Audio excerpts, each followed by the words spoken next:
നമസ്കാരം എല്ലാ പ്രിയപ്പെട്ട അധ്യാപക സുഹൃത്തുക്കൾക്കും PSC ഇൻഫ്ലുവൻസറിന്റെ പുതിയ ഒരു വീഡിയോ ക്ലാസ്സിലേക്ക് സ്വാഗതം. ഇന്നത്തെ ഈ ഒരു വീഡിയോയിൽ പ്രിയപ്പെട്ട അധ്യാപക സുഹൃത്തുക്കളുമായി ഷെയർ ചെയ്യുന്ന ടോപ്പിക് നമ്മുടെ പരീക്ഷയുടെ സിലബസിലുള്ള പ്രധാനപ്പെട്ട ഒരു മേഖലയാണ് ഇന്ത്യൻ കോൺസ്റ്റിറ്റ്യൂഷൻ.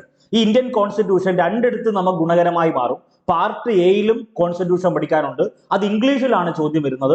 പാർട്ട് ബി അല്ലെങ്കിൽ ഈ പറയുന്ന കോർ സബ്ജക്റ്റിൽ നമുക്ക് മലയാളത്തിലെ കണ്ടന്റ് പഠിക്കുക കൂടി വേണം. അപ്പൊ ഒരു ടോപ്പിക് പഠിക്കുമ്പോൾ രണ്ടിടത്ത് ഗുണകരമാകുന്ന മൂന്ന് പ്രധാനപ്പെട്ട ടോപ്പിക്കിൽ ഒന്ന് കോൺസ്റ്റിറ്റ്യൂഷൻ ആണ്, മറ്റൊന്ന് കേരള ചരിത്രമാണ്, മറ്റൊന്ന് കേരള നവോത്ഥാനമാണ്. അപ്പൊ ഈ പറയുന്ന കോൺസ്റ്റിറ്റ്യൂഷൻ എന്നറിയപ്പെടുന്ന ടോപ്പിക്കുമായി ബന്ധപ്പെട്ട് നമ്മുടെ സിലബസിലുള്ള കേന്ദ്ര തെരഞ്ഞെടുപ്പ് കമ്മീഷൻ, പ്രധാനപ്പെട്ട രാഷ്ട്രീയ പാർട്ടികൾ, എന്താണ് ദേശീയ പാർട്ടികൾ തുടങ്ങിയിട്ടുള്ള A to Z കാര്യങ്ങൾ നമ്മൾ ഡിസ്കസ് ചെയ്യാണ്. ഈ ക്ലാസ്സിന്റെ നോട്ട്സ് PSC ഇൻഫ്ലുവൻസറിന്റെ ടെലഗ്രാം ഗ്രൂപ്പിൽ അപ്ഡേറ്റ് ചെയ്തിട്ടുണ്ട്. PSC ഇൻഫ്ലുവൻസറിന്റെ കോമൺ ടെലഗ്രാം ഗ്രൂപ്പിൽ ഇപ്പോൾ 27,000-ലധികം ഉദ്യോഗാർത്ഥികളും അധ്യാപക സുഹൃത്തുക്കളും കൃത്യമായി ഒരു സ്റ്റഡി പ്ലാൻ പ്രകാരം കൃത്യമായി പഠിച്ചു മാറ്റുന്നുണ്ട്. അപ്പൊ എല്ലാവർക്കും ആദ്യമേ തന്നെ വിജയാശംസകൾ നേരുന്നു. നമ്മൾ നേരെ കണ്ടന്റിലേക്ക് പോവുകയാണ്. ആദ്യം നമ്മൾ ഡിസ്കസ് ചെയ്യുന്നത് നമ്മുടെ സിലബസിലുള്ള പ്രധാനപ്പെട്ട ഒരു ഏരിയയാണ് കേന്ദ്ര തെരഞ്ഞെടുപ്പ് കമ്മീഷൻ. നിർണായകമായ ഒരു മേഖലയാണ്. അപ്പൊ അവിടെ ഏറ്റവും പ്രധാനപ്പെട്ട ഒരു PYQ നിങ്ങളുമായി ഷെയർ ചെയ്യുകയാണ്. ചോദ്യം ഇതാണ്: സാർവത്രിക പ്രായപൂർത്തി വോട്ടവകാശം അനുസരിച്ച് ഇന്ത്യയിൽ തെരഞ്ഞെടുപ്പ് നടന്ന ആദ്യ പ്രദേശം ഏതാണ്? ഈ ഒരു ചോദ്യം കാണുമ്പം നമ്മുടെ മനസ്സിലേക്ക് ഹിമാചൽ പ്രദേശ് ഓപ്ഷനകത്തുണ്ടോ എന്ന് കരുതും. ഒരിക്കലും ഹിമാചൽ പ്രദേശ് ഓപ്ഷനിൽ കൊടുക്കാറില്ല. അതിനർത്ഥം ആൻസർ ഹിമാചൽ പ്രദേശ് അല്ല. സാർവത്രിക പ്രായപൂർത്തി വോട്ടവകാശം അനുസരിച്ച് ഇന്ത്യയിൽ തെരഞ്ഞെടുപ്പ് നടന്ന ആദ്യ പ്രദേശം എന്നറിയപ്പെടുന്നത് അത് മണിപ്പൂരാണ്. വളരെ ഇമ്പോർട്ടന്റ് ആണ്, ഒന്ന് നോട്ട് ചെയ്തേക്കണേ. അപ്പൊ നിങ്ങളുടെ മനസ്സിലേക്ക് വരും, എന്തുവാ ഈ സാർവത്രിക പ്രായപൂർത്തി വോട്ടവകാശം എന്നറിയപ്പെടുന്നത്? വേറെ ഒന്നുമില്ല.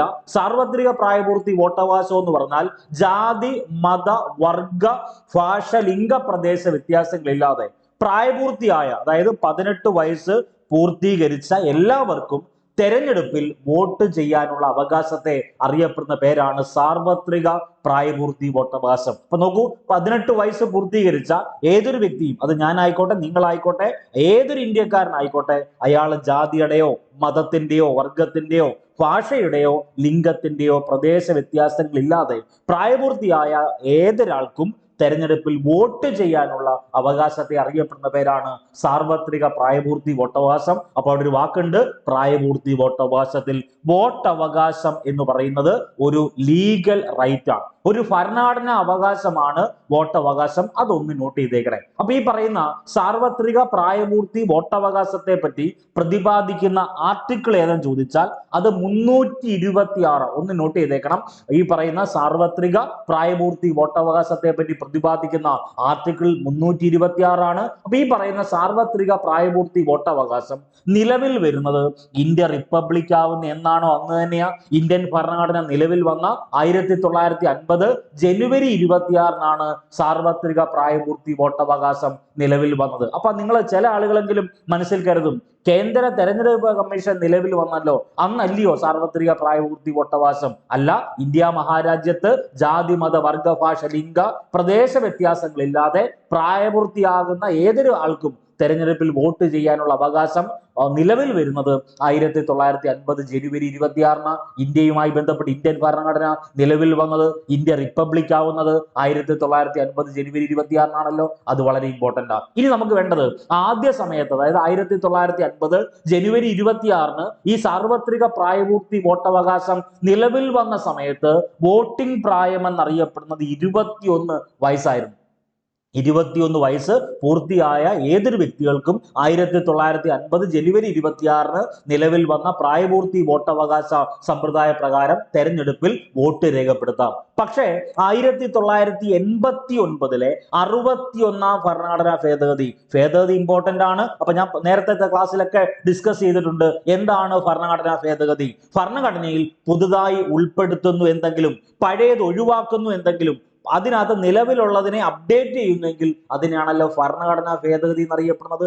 1989-ലെ 61, വളരെ ഇമ്പോർട്ടന്റ് ആണ്, 1989-ലെ 61-ാം ഭരണഘടനാ ഭേദഗതി പ്രകാരം വോട്ടിംഗ് പ്രായം 21-ൽ നിന്ന് 18 കുറച്ചു. അതൊന്ന് നോട്ട് ചെയ്തേക്കണം, വളരെ ഇമ്പോർട്ടന്റ്. അപ്പൊ സാർവത്രിക പ്രായപൂർത്തി വോട്ടവകാശത്തെ പറ്റി പഠിക്കുമ്പോൾ ഏറ്റവും നിർണായകമായി പഠിക്കേണ്ട വസ്തുത ഇതാണ്. ഇനി ഈ പറയുന്ന സാർവത്രിക പ്രായപൂർത്തി വോട്ടവകാശത്തിന്റെ ചരിത്രത്തെ പറ്റി NCERT സ്കൂൾ ടെക്സ്റ്റിൽ വളരെ വ്യക്തമായി കൊടുത്തിട്ടുണ്ട്. ആ NCERT സ്കൂൾ ടെക്സ്റ്റിലുള്ള പ്രധാനപ്പെട്ട പോയിന്റ് പറയുവാണ്, സ്വാതന്ത്ര്യത്തിന് മുമ്പ്, അതായത് ഇന്ത്യക്ക് സ്വാതന്ത്ര്യം കിട്ടുന്ന 1947 മുമ്പ് 13% ഇന്ത്യൻ പൗരന്മാർക്ക് മാത്രമേ ഇന്ത്യയിൽ വോട്ടവകാശം ഉണ്ടായിരുന്നുള്ളൂ. അവിടെ നമ്മളെ കുഴപ്പിക്കുന്ന ചോദ്യമുണ്ട്, ഇന്ത്യയിലെ സ്ത്രീകൾക്ക് വോട്ടധികാരം കിട്ടിയ വർഷം 1947.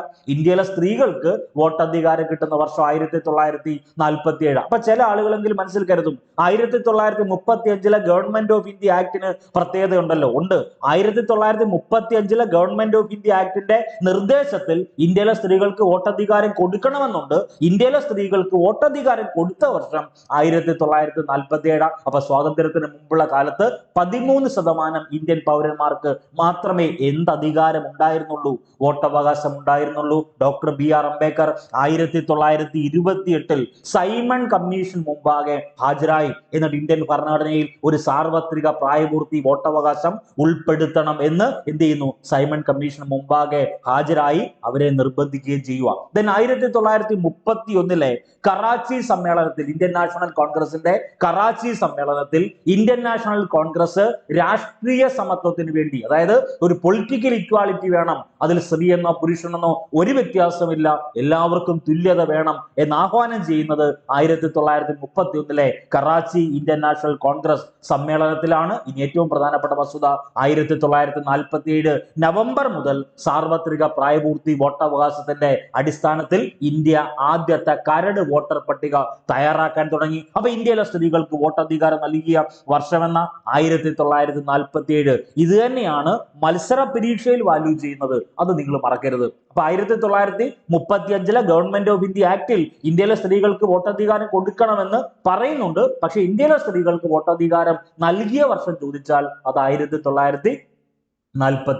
ഇനി ഇന്ത്യയിലെ തെരഞ്ഞെടുപ്പുകളെ പറ്റി, വിവിധ തെരഞ്ഞെടുപ്പുകൾ ഉണ്ടല്ലോ, തെരഞ്ഞെടുപ്പുകളെ കുറിച്ച് പ്രതിപാദിക്കുന്ന ഭാഗം ഏതെന്ന് ചോദിച്ചാൽ അത് 15ാം ഭാഗമാണ്. അപ്പൊ ഇന്ത്യൻ ഭരണഘടനയിൽ പ്രധാനപ്പെട്ട ഭാഗങ്ങളുണ്ട്, പ്രധാനപ്പെട്ട ഷെഡ്യൂളുകളുണ്ട്, പ്രധാനപ്പെട്ട ആർട്ടിക്കിളുണ്ട്. അപ്പൊ അതിൽ തെരഞ്ഞെടുപ്പുകളെ പറ്റി കുറിച്ച് പ്രതിപാദിക്കുന്ന ഭാഗം 15ആണ്. അപ്പൊ ഇന്ത്യയിലെ തെരഞ്ഞെടുപ്പുകളെ കുറിച്ച് പ്രതിപാദിക്കുന്ന അനുച്ഛേദം എത്രയാണ് ചോദിച്ചാൽ അത് അനുച്ഛേദം 324 മുതൽ 329 വരെ. അപ്പൊ പറയുന്ന സാർവത്രിക പ്രായപൂർത്തി വോട്ടവകാശത്തെ പറ്റി പ്രതിപാദിക്കുന്ന ആർട്ടിക്കിൾ 326 സാർവത്രിക പ്രായപൂർത്തി വോട്ടവകാശമാണല്ലോ. ഇമ്പോർട്ടന്റ് ആയിട്ട് നിങ്ങൾ ഓർത്തു വെക്കണം, വളരെ ഇമ്പോർട്ടന്റ് ആണ്. ഇനി ഏറ്റവും പ്രധാനപ്പെട്ട ഈ പറയുന്ന ആർട്ടിക്കിളിനെ പറ്റി പ്രധാനപ്പെട്ട കണ്ടന്റ് ഒന്ന് ഓർത്തു വെക്കണേ. ഒന്ന്, ആർട്ടിക്കിൾ 324 എന്ന് പറഞ്ഞാൽ തെരഞ്ഞെടുപ്പ് കമ്മീഷനിൽ നിക്ഷിപ്തമായ തെരഞ്ഞെടുപ്പിന്റെ മേൽനോട്ടവും നിർദ്ദേശവും നിയന്ത്രണത്തെ പറ്റി പ്രതിപാദിക്കുന്ന ആർട്ടിക്കിളാണ് 324. ആർട്ടിക്കിൾ 325 ഉണ്ട്. അതായത് മതം, വംശം, ജാതി അല്ലെങ്കിൽ ലിംഗഭേദം എന്നിവയുടെ അടിസ്ഥാനത്തിൽ ഒരു വ്യക്തിയെയും എന്ത് ചെയ്യരുത്, വോട്ടർ പട്ടികയിൽ ഉൾപ്പെടുത്തുന്നതിന് അനർഹനായിരിക്കുന്നതോ അല്ലെങ്കിൽ ഒരു വിശേഷ തെരഞ്ഞെടുപ്പ് പട്ടികയിൽ അയാളെ ഉൾപ്പെടുത്തണമെന്ന് അവകാശപ്പെടാവുന്നതോ അല്ല എന്ന് പറഞ്ഞാൽ ഒരു തരത്തിലുമുള്ള വിവേചനമില്ലാതെ അവിടെ സാർവത്രിക പ്രായപൂർത്തി വോട്ടവകാശം നടപ്പിലാക്കണം എന്ന് കൂടുതലായി പ്രതിപാദിക്കുന്നത് ആർട്ടിക്കിൾ 325. 326 വളരെ വ്യക്തമായി പറയുന്നുണ്ട് സാർവത്രിക പ്രായപൂർത്തി വോട്ടവകാശം. അടുത്ത ആർട്ടിക്കിൾ 326 എന്ന് പറഞ്ഞാൽ ലോക്സഭയിലേക്ക്, സംസ്ഥാന നിയമസഭയിലേക്ക് തെരഞ്ഞെടുപ്പിൽ പ്രായപൂർത്തി വോട്ടവകാശത്തിന്റെ അടിസ്ഥാനത്തിലായിരിക്കണം തെരഞ്ഞെടുപ്പ് നടത്തേണ്ടത്, അല്ലെങ്കിൽ വോട്ടിംഗ് റൈറ്റ് കൊടുക്കേണ്ടത് അങ്ങനെ ആയിരിക്കണം എന്ന് പറയുന്ന ആർട്ടിക്കിളാണ് ആർട്ടിക്കിൾ 326. അതൊന്ന് നോട്ട് ചെയ്തേക്കണേ. ഇനി ആർട്ടിക്കിൾ 327 ഉണ്ട്. പാർലമെന്റ്, നമുക്ക് എല്ലാവർക്കും അറിയാവുന്നതാണ്, പാർലമെന്റിലേക്കുള്ള തെരഞ്ഞെടുപ്പുകളെ സംബന്ധിച്ച വ്യവസ്ഥയുണ്ടാക്കാൻ ആർക്ക് അധികാരമുണ്ട്? പാർലമെന്റിനുള്ള അധികാരത്തെ പറ്റി പ്രതിപാദിക്കുന്നത് ആർട്ടിക്കിൾ 327. ആർട്ടിക്കിൾ 327 പ്രത്യേകതയുണ്ട് കേട്ടോ. ഒരു സംസ്ഥാനത്തിന്റെ നിയമനിർമ്മാണ സഭകളിലേക്കുള്ള തെരഞ്ഞെടുപ്പ് സംബന്ധിച്ച വ്യവസ്ഥ ഉണ്ടാക്കാനുള്ള അധികാരത്തെ പറ്റി പ്രതിപാദിക്കുന്നത് 328. ഇപ്പൊ 327 പറ്റി പ്രതിപാദിക്കുന്നത് എന്താ? പാർലമെന്റിലേക്കുള്ള തെരഞ്ഞെടുപ്പ് സംബന്ധിച്ച വ്യവസ്ഥ ഉണ്ടാക്കാൻ പാർലമെന്റിലുള്ള അധികാരം 327. 328 എന്ന് പറഞ്ഞാൽ ഒരു സംസ്ഥാനത്തിന്റെ നിയമനിർമ്മാണ സഭകളിലേക്കുള്ള, ഇപ്പൊ കേരള സംസ്ഥാന നിയമനിർമ്മാണ സഭയിലേക്കുള്ള തെരഞ്ഞെടുപ്പ്, തമിഴ്നാട് സംസ്ഥാന നിയമനിർമ്മാണ സഭയിലേക്കുള്ള തെരഞ്ഞെടുപ്പ്, അതിനെ സംബന്ധിച്ച വ്യവസ്ഥ ഉണ്ടാക്കാനുള്ള അധികാരത്തെ പറ്റി പ്രതിപാദിക്കുന്ന ആർട്ടിക്കിൾ 328. ആർട്ടിക്കിൾ 329 പ്രത്യേകതയുണ്ട്. തെരഞ്ഞെടുപ്പ് വിഷയങ്ങളിൽ കോടതികളുടെ ഇടപെടലിന് വിലക്ക് ഏർപ്പെടുത്തിയിരിക്കുന്ന ആർട്ടിക്കിൾ ഏതെന്ന് ചോദിച്ചാൽ അത് ആർട്ടിക്കിൾ 329 ആണ്. അതൊന്ന് നോട്ട് ചെയ്തേക്കണേ. ഇനി നമുക്ക് വേണ്ടത് മത്സര പരീക്ഷയിൽ ആവർത്തിച്ച് ചോദിക്കുന്ന ഒരു ചോദ്യമാണ് ഈ താഴെ പറയുന്നവയിൽ ഭരണഘടനാ സ്ഥാപനം ഏതാണ്, ഭരണഘടനാ ഇതര സ്ഥാപനം ഏതാണ്? അപ്പൊ പ്രധാനമായിട്ടും നമ്മൾ ഈ സ്ഥാപനങ്ങളെ രണ്ട് തരത്തിലാണ് തരംതിരിക്കുന്നത്. ഒന്ന് കോൺസ്റ്റിറ്റ്യൂഷണൽ ബോഡി അല്ലെങ്കിൽ ഭരണഘടനാ സ്ഥാപനങ്ങൾ, മറ്റൊന്ന് ഏറ്റവും പ്രധാനപ്പെട്ടതാണ് സ്റ്റാറ്റ്യൂട്ടറി ബോഡി, ഭരണഘടനാ ഇതര സ്ഥാപനം. ഈ ഭരണഘടനാ ഇതര സ്ഥാപനത്തിൽ തന്നെ അഡ്വൈസറി ബോഡി എന്ന് പറഞ്ഞൊരു സംവിധാനമുണ്ട്, അത് നമ്മൾ പറയും. അപ്പോൾ ഏറ്റവും ലോജിക്കായിട്ട് നിങ്ങൾ പഠിക്കേണ്ടത് ഇന്ത്യൻ ഭരണഘടന പ്രകാരം ഉള്ള അല്ലെങ്കിൽ ഇന്ത്യൻ ഭരണഘടനയിൽ പ്രതിപാദിക്കുന്ന നിയമ സംവിധാനങ്ങളെ പറ്റി പ്രതിപാദിക്കുന്ന അല്ലെങ്കിൽ ഇന്ത്യൻ ഭരണഘടനയിൽ ഈ പറയുന്ന ഒരു ആശയത്തെ പറ്റി അല്ലെങ്കിൽ സ്ഥാപനത്തെ പറ്റി ആർട്ടിക്കിൾ ഉൾപ്പെടെ ഉണ്ട്, നിയമ സംവിധാനങ്ങളെ പറ്റി പറയുന്നുവെങ്കിൽ അതിനെയാണ് നമ്മൾ ഭരണഘടനാ സ്ഥാപനം അല്ലെങ്കിൽ കോൺസ്റ്റിറ്റ്യൂഷണൽ ബോഡി എന്നറിയപ്പെടുന്നത്.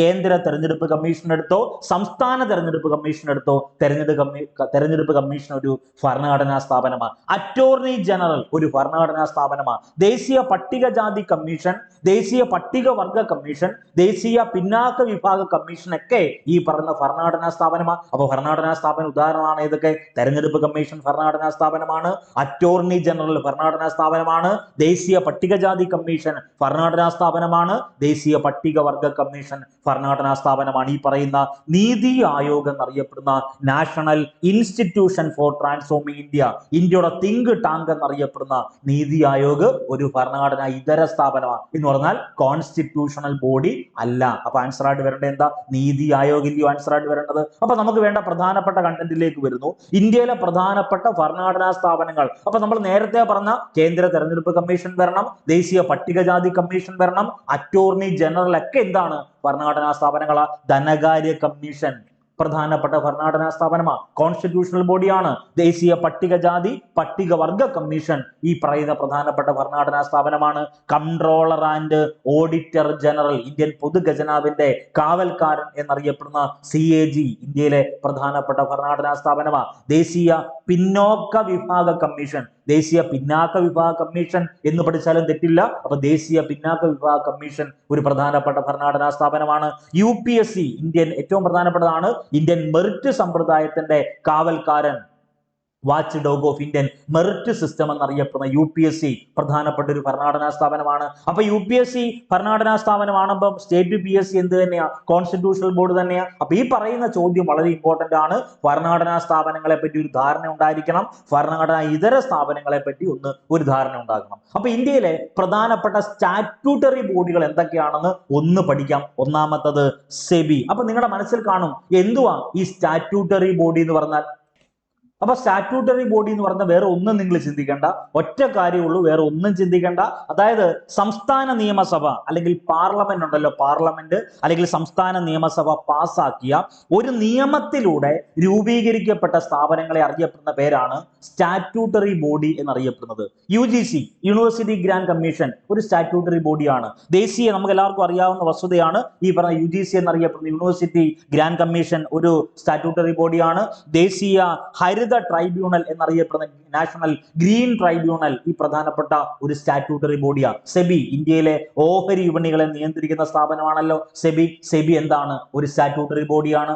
ദേശീയ മനുഷ്യാവകാശ കമ്മീഷൻ ഒരു സ്റ്റാറ്റ്യൂട്ടറി ബോഡിയാണ്. ദേശീയ മനുഷ്യാവകാശ കമ്മീഷൻ വരുമ്പം ദേശീയ വനിതാ കമ്മീഷൻ സ്റ്റാറ്റ്യൂട്ടറി ബോഡിയാണ്. ദേശീയ ന്യൂനപക്ഷ കമ്മീഷൻ സ്റ്റാറ്റ്യൂട്ടറി ബോഡിയാണ്. ദേശീയ ഹരിത ട്രൈബ്യൂണൽ ഈ പറഞ്ഞ സ്റ്റാറ്റ്യൂട്ടറി ബോഡിയാണ്. സെൻട്രൽ വിജിലൻസ് കമ്മീഷൻ, നബാർഡ്, ദേശീയ ബാലാവകാശ കമ്മീഷൻ, UGC ഉൾപ്പെടെ, അതായത് നിയമനിർമ്മാണ സഭ പാസാക്കിയ ഒരു നിയമത്തിന്റെ പശ്ചാത്തലത്തിൽ അല്ലെങ്കിൽ പാർലമെന്റ് പാസാക്കിയ ഒരു നിയമത്തിലൂടെ രൂപീകരിക്കപ്പെട്ട സ്ഥാപനങ്ങളെ നമ്മൾ സ്റ്റാറ്റ്യൂട്ടറി ബോഡികൾ എന്നറിയപ്പെടുന്നത്. അപ്പൊ ഈ പറഞ്ഞ സ്റ്റാറ്റ്യൂട്ടറി ബോഡികൾക്ക് അധികാരങ്ങളും ചുമതലകളും ഒക്കെ കിട്ടുന്നത് ആ നിയമത്തിലൂടെയാണ്. പാർലമെന്റ് പാസ്സാക്കിയ അല്ലെങ്കിൽ നിയമസഭ പാസ്സാക്കിയ നിയമത്തിൽ കൂടിയാണ് ഇവർക്ക് ഈ അധികാരങ്ങളും ചുമതലകളും എല്ലാം കിട്ടുന്നത്. അങ്ങനെയുള്ള സ്ഥാപനങ്ങളെയാണ് നമ്മൾ സ്റ്റാറ്റ്യൂട്ടറി ബോഡികൾ എന്നറിയപ്പെടുന്നത്. അപ്പൊ രണ്ട് തരം ടേമുകൾ ഓർത്തു വെക്കണം.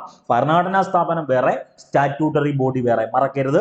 ഇതിനകത്തുനിന്ന് ഒരു മാർക്ക് വന്നാൽ നിങ്ങൾ മാത്രം എഴുതാതിരിക്കരുത്. ഇനി നമ്മുടെ സിലബസിൽ വ്യക്തമായി കൊടുത്തിട്ടുണ്ടല്ലോ കേന്ദ്ര തെരഞ്ഞെടുപ്പ് കമ്മീഷൻ. കേന്ദ്ര തെരഞ്ഞെടുപ്പ് കമ്മീഷൻ നിലവിൽ വന്ന വർഷം 1950 ജനുവരി 25-നാണ് കേന്ദ്ര തെരഞ്ഞെടുപ്പ് കമ്മീഷൻ നിലവിൽ വന്നത്. ഈ കേന്ദ്ര തെരഞ്ഞെടുപ്പ് കമ്മീഷനെ പറ്റി പ്രതിപാദിക്കുന്ന ആർട്ടിക്കിൾ 324. അപ്പൊ നമ്മുടെ മനസ്സിലേക്ക് എല്ലായ്പ്പോഴും ഞാൻ ആവർത്തിക്കുന്ന ഒരു വസ്തുതയാണ് 1950 ജനുവരി 25, ജനുവരി 26, ജനുവരി 28. ഈ 3 വസ്തുതയും ഇമ്പോർട്ടന്റ് ആയിട്ട് നിങ്ങൾ പഠിക്കണം.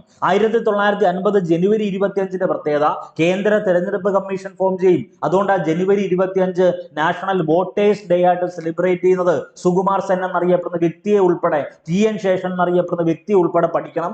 SCERT സ്കൂൾ ടെക്സ്റ്റിൽ ബോക്സിൽ കൊടുത്തേപ്പുണ്ട്.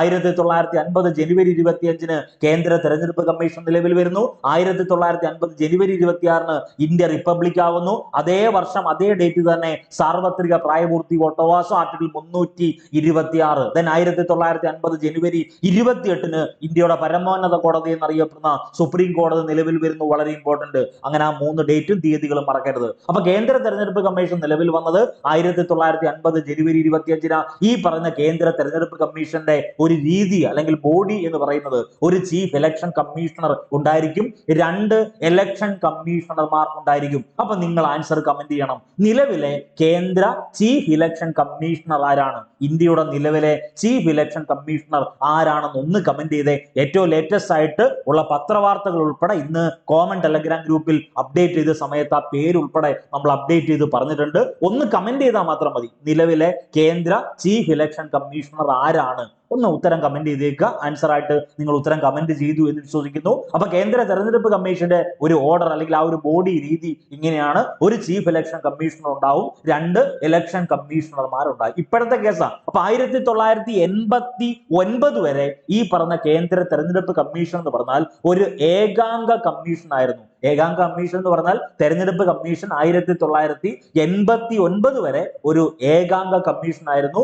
ഒരു കമ്മീഷണർ മാത്രമേ ഉള്ളായിരുന്നു, അതായത് ചീഫ് ഇലക്ഷൻ കമ്മീഷണർ മാത്രമേ ഉള്ളായിരുന്നു. ഇപ്പോഴാണ്, അതായത് 1989 ശേഷം എന്തായി? ഒരു ചീഫ് ഇലക്ഷൻ കമ്മീഷണറും 2 ഇലക്ഷൻ കമ്മീഷണർമാരും വേണം എന്നൊരു നിർദ്ദേശം കൊണ്ടുവരുന്നു. ദെൻ ഏറ്റവും പ്രധാനപ്പെട്ട വസ്തുത, ഈ കേന്ദ്ര തെരഞ്ഞെടുപ്പ് കമ്മീഷനിലെ കമ്മീഷണറിനെ നിയമിക്കുന്നത് ആരാണ്, നീക്കം ചെയ്യുന്നത് ആരാണെന്ന് ചോദിച്ചാൽ അത് രാഷ്ട്രപതിയാ. ഇന്ത്യയുടെ ഏറ്റവും പ്രധാനപ്പെട്ട വ്യക്തിത്വമാണല്ലോ രാഷ്ട്രപതി. രാഷ്ട്രപതിയെ പറ്റി പഠിക്കുന്ന സമയത്ത് ഏറ്റവും ഇമ്പോർട്ടന്റ് ആയിട്ടുള്ള വസ്തുത, ഇന്ത്യൻ രാഷ്ട്രപതി, നിലവിലെ രാഷ്ട്രപതി ദ്രൗപദി മുർമു ആണ്. അതൊന്ന് നോട്ട് ചെയ്തേക്കണം. അപ്പൊ കേന്ദ്ര തെരഞ്ഞെടുപ്പ് കമ്മീഷനുമായി ബന്ധപ്പെട്ട് അതിൽ അംഗങ്ങളെ നിയമിക്കുന്നത് ആരാണ്?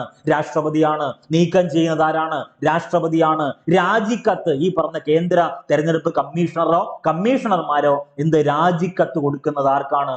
രാഷ്ട്രപതിക്ക്. അപ്പൊ നിയമിക്കുന്നതും നീക്കം ചെയ്യുന്നത് രാഷ്ട്രപതിയാണ്. രാജിക്കത്ത് കൊടുക്കേണ്ടത് ആർക്ക് തന്നെ? രാഷ്ട്രപതിക്ക് തന്നെ. ഇനി തെരഞ്ഞെടുപ്പ് കമ്മീഷണർമാരുടെ കാലാവധി 6 വർഷം അല്ലെങ്കിൽ 65 വയസ്സ്. മാറുന്ന സമയത്ത് മാറ്റി അപ്ഡേറ്റ് ചെയ്യണം. അപ്പൊ തെരഞ്ഞെടുപ്പ് കമ്മീഷണർമാരുടെ കാലാവധി 6 വർഷം അല്ലെങ്കിൽ 65 വയസ്സാണ്.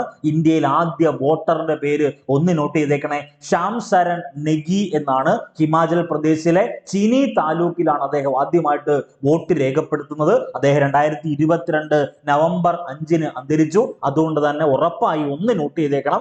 SCERT സ്കൂൾ ടെക്സ്റ്റിലുണ്ട്. ഇന്ത്യയിൽ ആദ്യത്തെ വോട്ടറിന്റെ പേര് ശ്യാം സരൺ നെഗിയാണ്. അപ്പൊ നമുക്ക് വേണ്ട പ്രധാനപ്പെട്ട ആശയം ഇത്രയും ബേസ് ആയിട്ട് നിങ്ങൾ ഉറപ്പായും പഠിച്ചു വെക്കണം. അത് ഇമ്പോർട്ടന്റ് ആണ്. ഇനി നമുക്ക് എല്ലാവർക്കും അറിയാം, ഇന്ത്യയുമായി ബന്ധപ്പെട്ട് ഈ തദ്ദേശ സ്വയംഭരണ സ്ഥാപനങ്ങളെ തെരഞ്ഞെടുപ്പ് നമ്മളെടുത്തു, നിയമസഭയിലെ തെരഞ്ഞെടുപ്പെടുത്തു, ലോക്സഭയിലെ തെരഞ്ഞെടുപ്പെടുത്തു. അവിടെയൊക്കെ സ്ഥാനാർത്ഥികൾ എന്ത് ചെയ്യണം? നാമനിർദ്ദേശക പത്രിക സമർപ്പിക്കണം. എല്ലായ്പ്പോഴും ഏത് സ്ഥാനാർത്ഥി എടുത്താലും സ്ഥാനാർത്ഥികൾ നാമനിർദ്ദേശ പത്രിക സമർപ്പിക്കുന്നത് ആരുടെ മുമ്പാകെയാണെന്ന് ചോദിച്ചാൽ റിട്ടേണിംഗ് ഓഫീസറിന്റെ മുമ്പാകെയാണെന്ന് മാത്രം ഓർക്കണം. ഇനി ഏറ്റവും പ്രധാനപ്പെട്ട വസ്തുത, നിങ്ങൾ സർക്കാർ സർവീസിലെ കയറുന്ന സമയത്ത് അധ്യാപികയായിട്ടും അധ്യാപകനായിട്ടൊക്കെ എന്തായാലും HSA സോഷ്യൽ സയൻസ് ഈ വർഷം നേടുമല്ലോ. നേടിയിട്ട് അഡ്വൈസ് ആയി അപ്പോയിന്റ്മെന്റ് ആയി ആദ്യത്തെ ഡ്യൂട്ടിക്കൊക്കെ പോകുന്ന സമയത്ത് അതിനിടയ്ക്ക് തദ്ദേശ സ്വയംഭരണ സ്ഥാപനങ്ങളിലെ തെരഞ്ഞെടുപ്പോ നിയമസഭാ തെരഞ്ഞെടുപ്പോ ലോക്സഭാ തെരഞ്ഞെടുപ്പോ ഒക്കെ നടക്കുന്ന സമയത്ത് നിങ്ങളെ പോളിംഗ് ബൂത്തിന്റെ ചുമതലയാക്കി മാറ്റും. അപ്പൊ ഒരു പോളിംഗ് ബൂത്തിന്റെ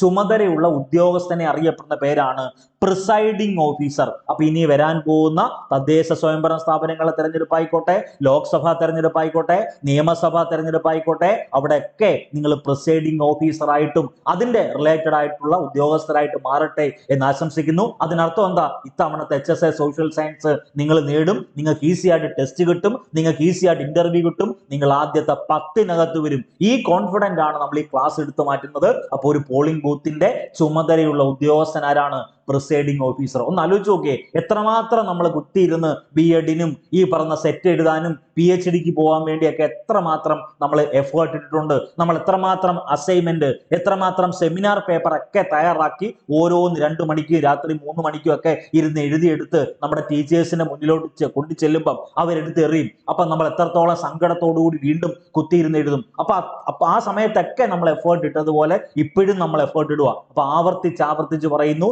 ഇത്തവണത്തെ പരീക്ഷ നിങ്ങൾക്ക് കിട്ടും. അപ്പൊ നമുക്ക് വേണ്ട വസ്തുത, രാഷ്ട്രപതിയുണ്ട്, ഉപരാഷ്ട്രപതിയുണ്ട്, ലോക്സഭാംഗങ്ങളുണ്ട്, രാജ്യസഭാംഗങ്ങളുണ്ട്, സംസ്ഥാന നിയമസഭാംഗങ്ങളുണ്ട്. ഇവരുടെ എല്ലാം തെരഞ്ഞെടുപ്പുകൾക്ക് മേൽനോട്ടം വഹിക്കുന്നത് കേന്ദ്ര തെരഞ്ഞെടുപ്പ് കമ്മീഷനാണ്. അപ്പൊ അവിടെ ഒരു വാക്യം ഏറ്റവും ഇമ്പോർട്ടന്റ് ആ, തദ്ദേശ സ്വയംഭരണ സ്ഥാപനങ്ങൾ എന്ന വാക്ക് ഞാൻ പറഞ്ഞോ? ഇല്ല.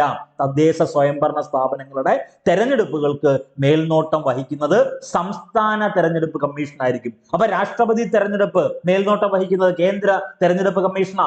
ഉപരാഷ്ട്രപതി തെരഞ്ഞെടുപ്പ് മേൽനോട്ടം വഹിക്കുന്നത് കേന്ദ്ര തെരഞ്ഞെടുപ്പ് കമ്മീഷനാ. ലോക്സഭാംഗങ്ങള്, രാജ്യസഭാംഗങ്ങള്, ഇനി സംസ്ഥാന നിയമസഭ MLA തെരഞ്ഞെടുപ്പ് പോലും അതിന് മേൽനോട്ടം വഹിക്കുന്നത് കേന്ദ്ര തെരഞ്ഞെടുപ്പ് കമ്മീഷനാണ്. പക്ഷേ തദ്ദേശ സ്വയംഭരണ സ്ഥാപനങ്ങളിലെ, പഞ്ചായത്ത് ഇലക്ഷനിലെ, കോർപ്പറേഷന്, മുനിസിപ്പാലിറ്റിയുടെ ഒക്കെ ഇലക്ഷൻ മേൽനോട്ടം വഹിക്കുന്നത് സംസ്ഥാന തെരഞ്ഞെടുപ്പ് കമ്മീഷനാണ്. അവിടെ നമ്മളെ കുഴപ്പിച്ചു കളയും. അതുകൊണ്ടാണ് ആദ്യമേ ആ കണ്ടന്റ് അങ്ങ് പറഞ്ഞത്. ഇനി ഈ പറയുന്ന രാഷ്ട്രപതിയും ഉപരാഷ്ട്രപതിയും വളരെ പ്രധാനപ്പെട്ട 2 വ്യക്തിത്വങ്ങളാണല്ലോ. രാഷ്ട്രപതി, ഉപരാഷ്ട്രപതി എന്നിവരുടെ തെരഞ്ഞെടുപ്പ് സംബന്ധിച്ച തർക്കങ്ങൾ ഉണ്ടായാൽ അത് പരിഹരിക്കുന്നത് ഇന്ത്യയുടെ പരമോന്നത കോടതി എന്നറിയപ്പെടുന്ന സുപ്രീം കോടതിയാണ്. ഇപ്പൊ രാഷ്ട്രപതി, ഉപരാഷ്ട്രപതി എന്നിവരുടെ തെരഞ്ഞെടുപ്പ് സംബന്ധിച്ച തർക്കങ്ങൾ പരിഹരിക്കുന്നത് ആരെന്ന് ചോദിച്ചാൽ അത് സുപ്രീം കോടതിയാണ്. അതൊന്ന് നോട്ട് ചെയ്തേക്കണം. ഇനി അവിടെ നമ്മളെ കുഴപ്പിക്കുന്ന ചോദ്യം, രാഷ്ട്രപതി, ഉപരാഷ്ട്രപതി ഒക്കെ MLAമാരും MLAമാരുടെയും MP എന്നിവരുടെ തെരഞ്ഞെടുപ്പ് സംബന്ധിച്ച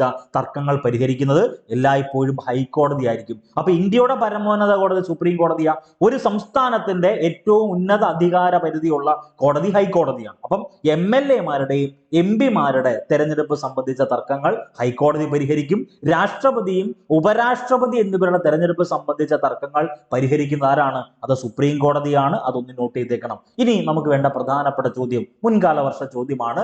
സമ്മതിദാന അവകാശം വിനിയോഗിക്കൽ ഭരണഘടന അനുസരിച്ച് എന്താണ്? ഒരു മൗലിക അവകാശമാണോ, അല്ലെങ്കിൽ മൗലിക സ്വാതന്ത്ര്യമാണോ, നിയമം മൂലം നിർബന്ധിതമായ കടമയാണോ? എന്തായാലും കടമയല്ല. കാരണം എന്താ? നമ്മൾ പറയുന്ന ഡ്യൂട്ടി ആണോ ഒരു ഈ പറഞ്ഞ വോട്ടിംഗ് റൈറ്റ് എന്ന് പറഞ്ഞാൽ? അല്ല. ആൻസർ ആയിട്ട് വരേണ്ടത് ഓപ്ഷൻ ഡി, ഇതൊന്നുമല്ല. അപ്പൊ സമ്മതിദാന അവകാശം എന്ന് പറയുന്നത് ഒരു ഭരണഘടനാ അവകാശമാണ്. എന്ന് പറഞ്ഞാൽ എന്താണ്? It's a legal right. നിയമ അവകാശം എന്നാ പറയുന്നത്. മൗലികാവകാശമല്ല, മൗലിക സ്വാതന്ത്ര്യമല്ല.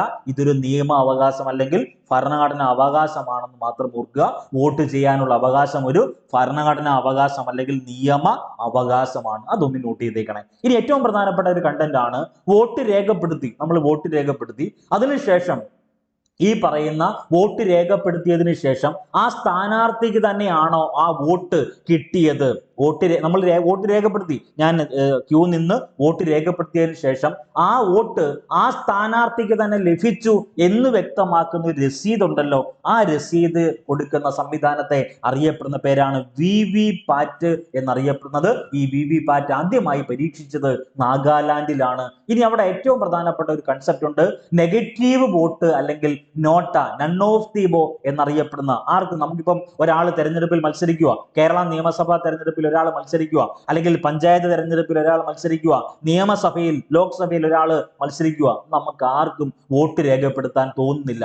ഈ പറയുന്ന ഇടതോ വലതോ മറ്റും ഈ പറയുന്ന രാഷ്ട്രീയ പാർട്ടിയിലുള്ള ഒരു വ്യക്തിയെ പോലും നമുക്ക് വോട്ട് രേഖപ്പെടുത്താൻ പറ്റുന്നില്ല. എങ്കിൽ നമുക്ക് വോട്ട് രേഖപ്പെടുത്തണം. നമ്മൾ എന്ത് ചെയ്യുക? നമുക്ക് നോട്ട എന്നറിയപ്പെടുന്ന നെഗറ്റീവ് വോട്ട് എന്ന് വെച്ചാൽ എനിക്ക് ആർക്കും, നൺ ഓഫ് ദി എബോ മുകളിലുള്ള ഒരാൾക്കും എനിക്ക് വോട്ട് രേഖപ്പെടുത്താൻ ഇഷ്ടമല്ല എന്ന കൺസെപ്റ്റ് ആണ് ഈ നെഗറ്റീവ് വോട്ട് അല്ലെങ്കിൽ നോട്ട എന്നറിയപ്പെടുന്നത്.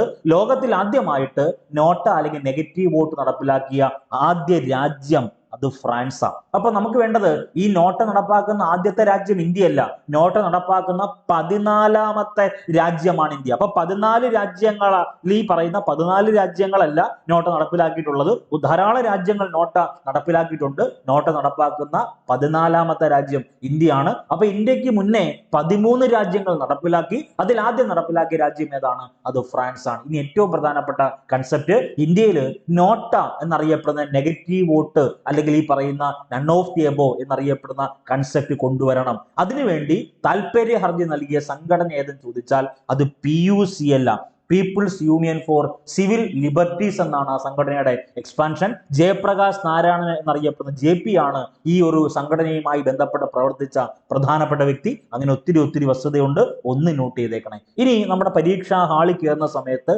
നമ്മളെ കുഴപ്പിക്കുന്ന ഒരു വസ്തുതയാണ് ദേശീയ പാർട്ടികൾ ഏതൊക്കെയാണ്. പരീക്ഷയ്ക്ക് ചോദിക്കുക, താഴെ പറയുന്നവയിൽ ദേശീയ പാർട്ടി അല്ലാത്തത് ഏത്, സംസ്ഥാന പാർട്ടി ഏത് എന്നൊക്കെ ചോദിക്കുന്ന സമയത്ത് ഈസി ആയിട്ട് നമുക്ക് എഴുതണമെങ്കിൽ ഒറ്റ കാര്യം മാത്രം മനസ്സിലാക്കണം.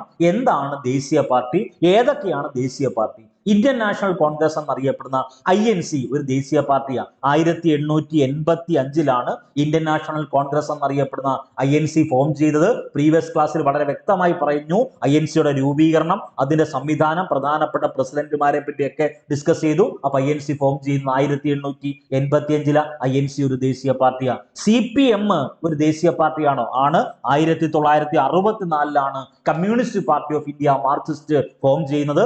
അതിന്റെ ചിഹ്നം നമുക്ക് എല്ലാവർക്കും അറിയാവുന്നതാണ്, ചുറ്റിക അരിവാൾ നക്ഷത്രമാണ്. INCയുടെ ചിഹ്നം എന്താണ്? ഏറ്റവും പ്രധാനപ്പെട്ട കൈപ്പത്തിയാണ് ചിഹ്നം. അപ്പൊ INCയുടെ ചിഹ്നം കൈപ്പത്തി, CPIM-ന്റെ ചിഹ്നം എന്താണ്? ചുറ്റിക അരിവാൾ നക്ഷത്രം. CPM ഒരു ദേശീയ പാർട്ടിയാണ്. അപ്പൊ ചില ആളുകളെങ്കിലും മനസ്സിൽ കരുതും CPI ദേശീയ പാർട്ടിയാണോ? അല്ല, CPI ദേശീയ പാർട്ടി അല്ല, ദേശീയ പാർട്ടി സ്ഥാനം നഷ്ടമായി. ദെൻ ഏറ്റവും പ്രധാനപ്പെട്ട മമതാ ബാനർജിക്ക് ഒരു രാഷ്ട്രീയ സംഘടന ഉണ്ടല്ലോ, നമുക്ക് എല്ലാവർക്കും അറിയാവുന്നതാണ്, ഏറ്റവും പ്രധാനപ്പെട്ടത്. അതിന് ദേശീയ പാർട്ടിയാണോ? അല്ല. നമുക്ക് വേണ്ടത് തൃണമൂൽ കോൺഗ്രസ് ദേശീയ പാർട്ടി അല്ല. CPI ഇപ്പോഴത്തെ ദേശീയ പാർട്ടി സ്ഥാനം അവർക്കെല്ലാം നഷ്ടമായി. അപ്പൊ നമുക്ക് വേണ്ട വസ്തുത CPIM ദേശീയ പാർട്ടിയാണ്. BJP ഭാരതീയ ജനതാ പാർട്ടി എന്നറിയപ്പെടുന്ന BJP 1980 ഫോം ചെയ്യുന്നത്. താമരയാണ് അതിന്റെ ചിഹ്നം, അത് ദേശീയ പാർട്ടിയാണ്. BSP 1984 ഫോം ചെയ്ത BSP ദേശീയ പാർട്ടിയാണ്. BSPയുടെ ചിഹ്നം എന്ന് പറയുന്നത് ആനയാണ്. അടുത്തത് നാഷണൽ പീപ്പിൾസ് പാർട്ടി 2013 ഫോം ചെയ്ത ഈ നാഷണൽ പീപ്പിൾസ് പാർട്ടി ചിഹ്നം പുസ്തകമാണ്. നാഷണൽ പീപ്പിൾസ് പാർട്ടി ഒരു ദേശീയ പാർട്ടിയാണ്.